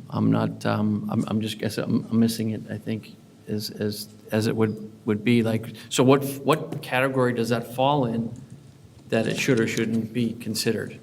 Like that holiday, does it fall in to the Juneteenth, or is it more localized? Yeah, it's not so much what you've done, it's the fact that the Department of Education of the Commonwealth of Massachusetts has a mandate about the number of school days, and it has mandated that school committees enforce that. Now, within that mandate, there's more flexibility that is clearly being employed here. That's what I alluded to earlier, because they just do 185 across the board. But there's a mandate that's followed as far as setting a school calendar, and it's set at the state level, and the mandate says local school committees, and then they do all the enforcement. And the way they, what they hold over us is the state funding. If we don't comply with what they mandate, then they hold back state funds. So it's complicated, and it's not, there's a presumption in the law that everything goes on a straight line, but every once in a while you jump off the line, and that's what this is. This is a situation where there's a failure of a couple of laws to intersect. Thank you, Jim. Thank you, Counselor. Okay. President recognizes Counselor Liang. Thank you, Mr. President. Okay, so let me just say, I'm not a person that is enjoying any of this, right? I don't want to continue to have this conversation. I'm sick and tired of it, which is why I led into this with 5-second remarks, right? It is a tired conversation because it is a very obvious request from hundreds of residents of this city with no opposition. And I don't understand why we're continuing to have this conversation. And I so appreciate that this body recognized that last year, and that when the decision was made last year, it was not made lightly. It wasn't something that I came in with no conversations had leading up to that point for years. That wasn't informed by conversations with our solicitor and with the administration and members of the school committee. And most importantly, with members of the public. It was an informed ordinance that I presented, and so will forever be great, despite the conversation today, we'll forever be grateful to have the support of this body because it was an informed ordinance that I presented. And, as far as, yes, having, amenable conversations where we can all come to a decision, I would love nothing more than that. I am not a person who enjoys conflict. It makes me sick, and I'm sick of this conversation, right? But ultimately, at the end of the day, this is something that that I wanted to move forward with because it's under the purview of what we can do as counselors. I cannot tell the school committee what to do. I respect that. I would never want them to feel like they report to us, which is why I'm never going to call them in front of us to report to us, and that's how it feels. Even if they're not doing that, right, by how it is procedurally, like, it still feels that way to me. And I just can't bring myself to say, yeah, let's have a hearing where they need to report to us. And, you know, as far as the thought process with having some schools closed, I mean, I'm sorry, but how insulting. If I didn't grow up in North Quincy, and thank God my counselor in Ward 6 represents the community the way he does, but if I didn't live in that ward and I grew up in this city, what, because I don't have enough fellow Asian students that I wouldn't be able to celebrate it, but my friends and my cousins who grew up in Ward 6 could? What kind of message am I sending to my friends' kids who live in a ward that doesn't have a high Asian population? Oh, but your kids don't matter enough because they're what, not at a certain percentage? And to your point, Mr. President, Juneteenth was enacted and we are following it, are we not? And that wasn't something that was enacted, you know, for years and years and years and years and years when schools were first started and we suddenly implemented into it was something new that was implemented. Change is hard, conflict is hard. I never, ever pretended like this conversation was an easy one. What I did try to do was be honest and transparent and upfront about how I got here, why I'm here, why I'm asking for this. It is not because I'm enjoying it. I'm sick of having the conversation. We passed an ordinance. I'm not interested in having debate and make it tit for tat and one body against the other. What I'm interested in is following through with an ordinance and saying, if something was enacted and it is now law, can we not explore enforcing that law? And whatever comes, we'll deal with it. But I cannot continue to entertain a conversation that this is a marking of territories between two bodies. It is not how I approached the situation when I first started. It continues to be, you know, the approach that I'm taking now. I refuse to feed into that notion, and I just want to bring us back to the motion I made, which is to pass a resolve to enforce an ordinance. Please, thank you. Thank you, Councilor Yang. President recognizes Councilor Ash. Thank you, Mr. President. Just a few things. I agree. Yeah. Oh, maybe it's, I guess. I agree with Councilor Liang. I agree with you that I think it would be completely disrespectful to ask other elected officials to come in and answer to us or make it seem like that was somehow that there was going to be, I completely understand the sentiment. I really do. I think that it would, in carrying that out, the sentiment and in the spirit of collaboration would be lost, and it would end up being more of a debate, and it would end up being more of almost a hearing in a way. I don't think we get anywhere with talking about closing certain schools on certain holidays either. I mean, I have over 600 kids at Clifford Marshall, all of different religious backgrounds, and that would, I mean, imagine the precedent that sets. I stand by the fact that if we are at an impasse with legal opinions as to the next step, you ask for a hearing, ask for a decision, and then how great would it be, notwithstanding the result, no matter where the order comes down, wouldn't it be nice to not have to revisit this every year? Or because it's not going to go away. I mean, every year that when the calendar is set, it's going to keep coming up. So wouldn't it be nice, regardless of the outcome, that it is put to bed, and then everybody's interests, everybody knows the protocol going forward, and it doesn't become a hot topic every single year. Thank you. Thank you, Councilor Ash. President recognizes Councilor DeBono. Thank you, Mr. President. I just want to go back on just a clarification and correction. This was first initiated by Vice Chair at the time, Frank Santoro, 3 years ago. So I want to make sure that he was the first person who initiated this, and it was a 6-1 vote that year. The following year was Courtney Perdios and Mayor Koch for the 5-2 vote. Unfortunately, Vice Chair Santoro was on the committee. And this particular year, it became 4-3. So the votes have come from 6-1, 5-2 to 4-3 over the last 3 years. Also take into consideration that the fact that the Asian population is growing in the city of Quincy every day. We're at a 35%, we're at a 40%. I would predict that to be closer to 42%. the most children that we have in our Quincy Public Schools are of Asian descent. So, you know, the numbers, I've talked to the school committee folks that have all these numbers, and I've gone through each school, and I've got those numbers, but the Asian population is growing here in the city of Quincy, and here as city council members, I mean, I feel strongly supportive of the Lunar New Year holiday. I just know that in procedural situation with the calendar, as Solicitor Timmons came in, I thought we would maybe have a solution with that. So it was just, I just asked Councilor Yang. It wasn't anything I was going to do. That's why I asked through you, Chair, through you, Mr. President, to her, and we leave it at that. But I just want to clarify how important it's been. It's gone from 6-1 to 5-2 to 4-3. So you only need one more vote now. As you know, up here in the council, it's a 5-4 vote, and then it becomes a 4-5. But over there, seven members, it's getting pretty close. It's one vote off. So it's just, I wanted to clarify that because Vice Chair Frank Santoro 3 years ago initiated this, and that's where it's come to fruition now. So thank you, Mr. President.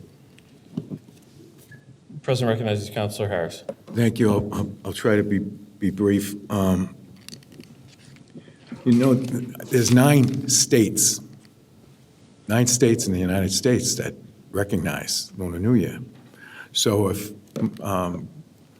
Governor Healy was all of a sudden to declare Lunar New Year as a state, it passes in the House and the Senate, what would we do? Kids wouldn't, what would we do? And that's a pretty reasonable question.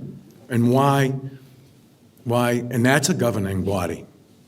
Are they going to ignore the governor and the state senators and the state representatives? We are the governing body with the mayor of rules, and the school committee can't create a law and then have it passed, correct? Am I right? We do that. We voted it in as a group. And myself, I really took offense to some of the comments, and that's probably why I was really I'm really pretty ticked off, and I have been, hearing some of the crass remarks that were in the paper. And there was no conversation with them, any of them, and me. None. So if they're surprised how I'm acting or behaving, well, again, Ward 6. Ward 6 right now only has 2 elected officials in the 2 bodies. Mayor Koch is on the school committee by virtue of his position, and me. Ward 6 hasn't had a school committee person. I can't even go back. Through you, Joe Newton, do you remember the last school committee person? It was a long time ago, wasn't it? Yeah, it was that long ago. I'm sorry, Joe. I just put you on the. Look, you've had a couple bad days between what the mayor said on Friday, but I really hope that. Me, personally, I hope that somebody, I hope more people get involved. Ward 6 needs more representation on the school committee, that's for sure. The mayor represents us very well, but he's just one. And right now, as far as I'm concerned, Ward 6 only has the mayor and Courtney, and now the third person was Mr. Guthrow, correct? So kudos to you for thinking about Ward 6 and the people I represent, even though our votes cover everybody in Quincy. Thank you. Thank you. Thank you, Councilor Harris. Okay, all right. So I think one thing that you said that was interesting, think, Councilor, we should have put forward a home rule petition if this was a thing that we could have made a, something up to the State House for them to pass. But I don't know, this is not that difficult for me. This is something we unanimously approved last year. I don't know how the sentiments for support for members of our community can change so fast. I understand the dynamics of the governing bodies, but seems to be an instance where a governing body has had multiple occasions to rise to the occasion and passed. And that's within their purview, and this is within our purview. I was interestingly in the Quincy Sun the other day, in the Quincy's Yesterdays, there was a measurement of the city population in 1991, and it was saying that it was about 85,000 people were the population of the city. And I joked with my family because 928 of them were black. And so that was about 1-2 whole people, black people in our household, but there are almost 6,000 Asians and the rest are predominantly white. And I think the whole thing, I ask about Juneteenth because that has never been anything that my family celebrated, nothing that anybody from the community has ever asked for, but I know that this Lunar New Year holiday is something that matters to families throughout our city. I think one thing about the Asian community that has been so prevalent in its slow but very apparent growth in our community over the past 40 years of my life is how much cultural value that they add to our city. You've got huge, North Quincy is so vibrant and culturally rich, and it spreads all the way down Hancock Street from one end to the next. And it's one of the best things we have going here. And Lunar New Year holiday is not just for, none of these things are just for Asian people, just like Christmas is not for Christians, and Hanukkah is not for Jews. These are holidays that we all celebrate together, and we all watch the lighting of the Christmas tree at Christmas time with thousands of people outside, and we all watch the lighting of the menorah. So this is just another holiday that brings our community together because we have a plethora and a huge amount of people that this is meaningful to. So this has never been about stepping on anyone's toes. To me, this vote tonight is a reaffirmation of the support. I support this measure. I support my colleague, Nina Liang, who has steadfastly stuck with this. That's not easy, right? This is courage. This is what this is. And she wanted to get something done, so she's going to get something done. And I admire that because, you've got conflicting voices. But that's leadership. So thank you, Councilor Liang, for your leadership. So we have a motion on the floor from Councilor Liang, seconded by Councilor Harris. Madam Clerk, please call the roll. Counselor Ash. Yes. Counselor Campbell. Yes. Counselor Devine. No. Counselor DeBona. Yes. Counselor Harris. Yes. Counselor Liang. Yes. Counselor McCarthy. Yes. Counselor Minton. No. President Kane. Yes. 7 members. Thank you very much, Madam Clerk. Next item, please. Number 7, 2025-040, a gift for $2,350 from various donors to date. Motion approved made by Councilor McCarthy, seconded by Councilor DeBona. Madam Clerk, please call the roll. Counselor Ash. Yes. Counselor Campbell. Yes. Counselor Devine. Yes. Counselor DeBona. Counselor Harris. Counselor Yang. Yes. Counselor McCarthy. Yes. Counselor Minton. President Kane. Yes. 9 members. Thank you. That concludes our regularly scheduled agenda. Approval of previous meeting minutes. We have 2 from February 24th and March 3rd. Motion approved from Councilor Campbell, seconded by Councilor Liang. All those in favor? Those opposed?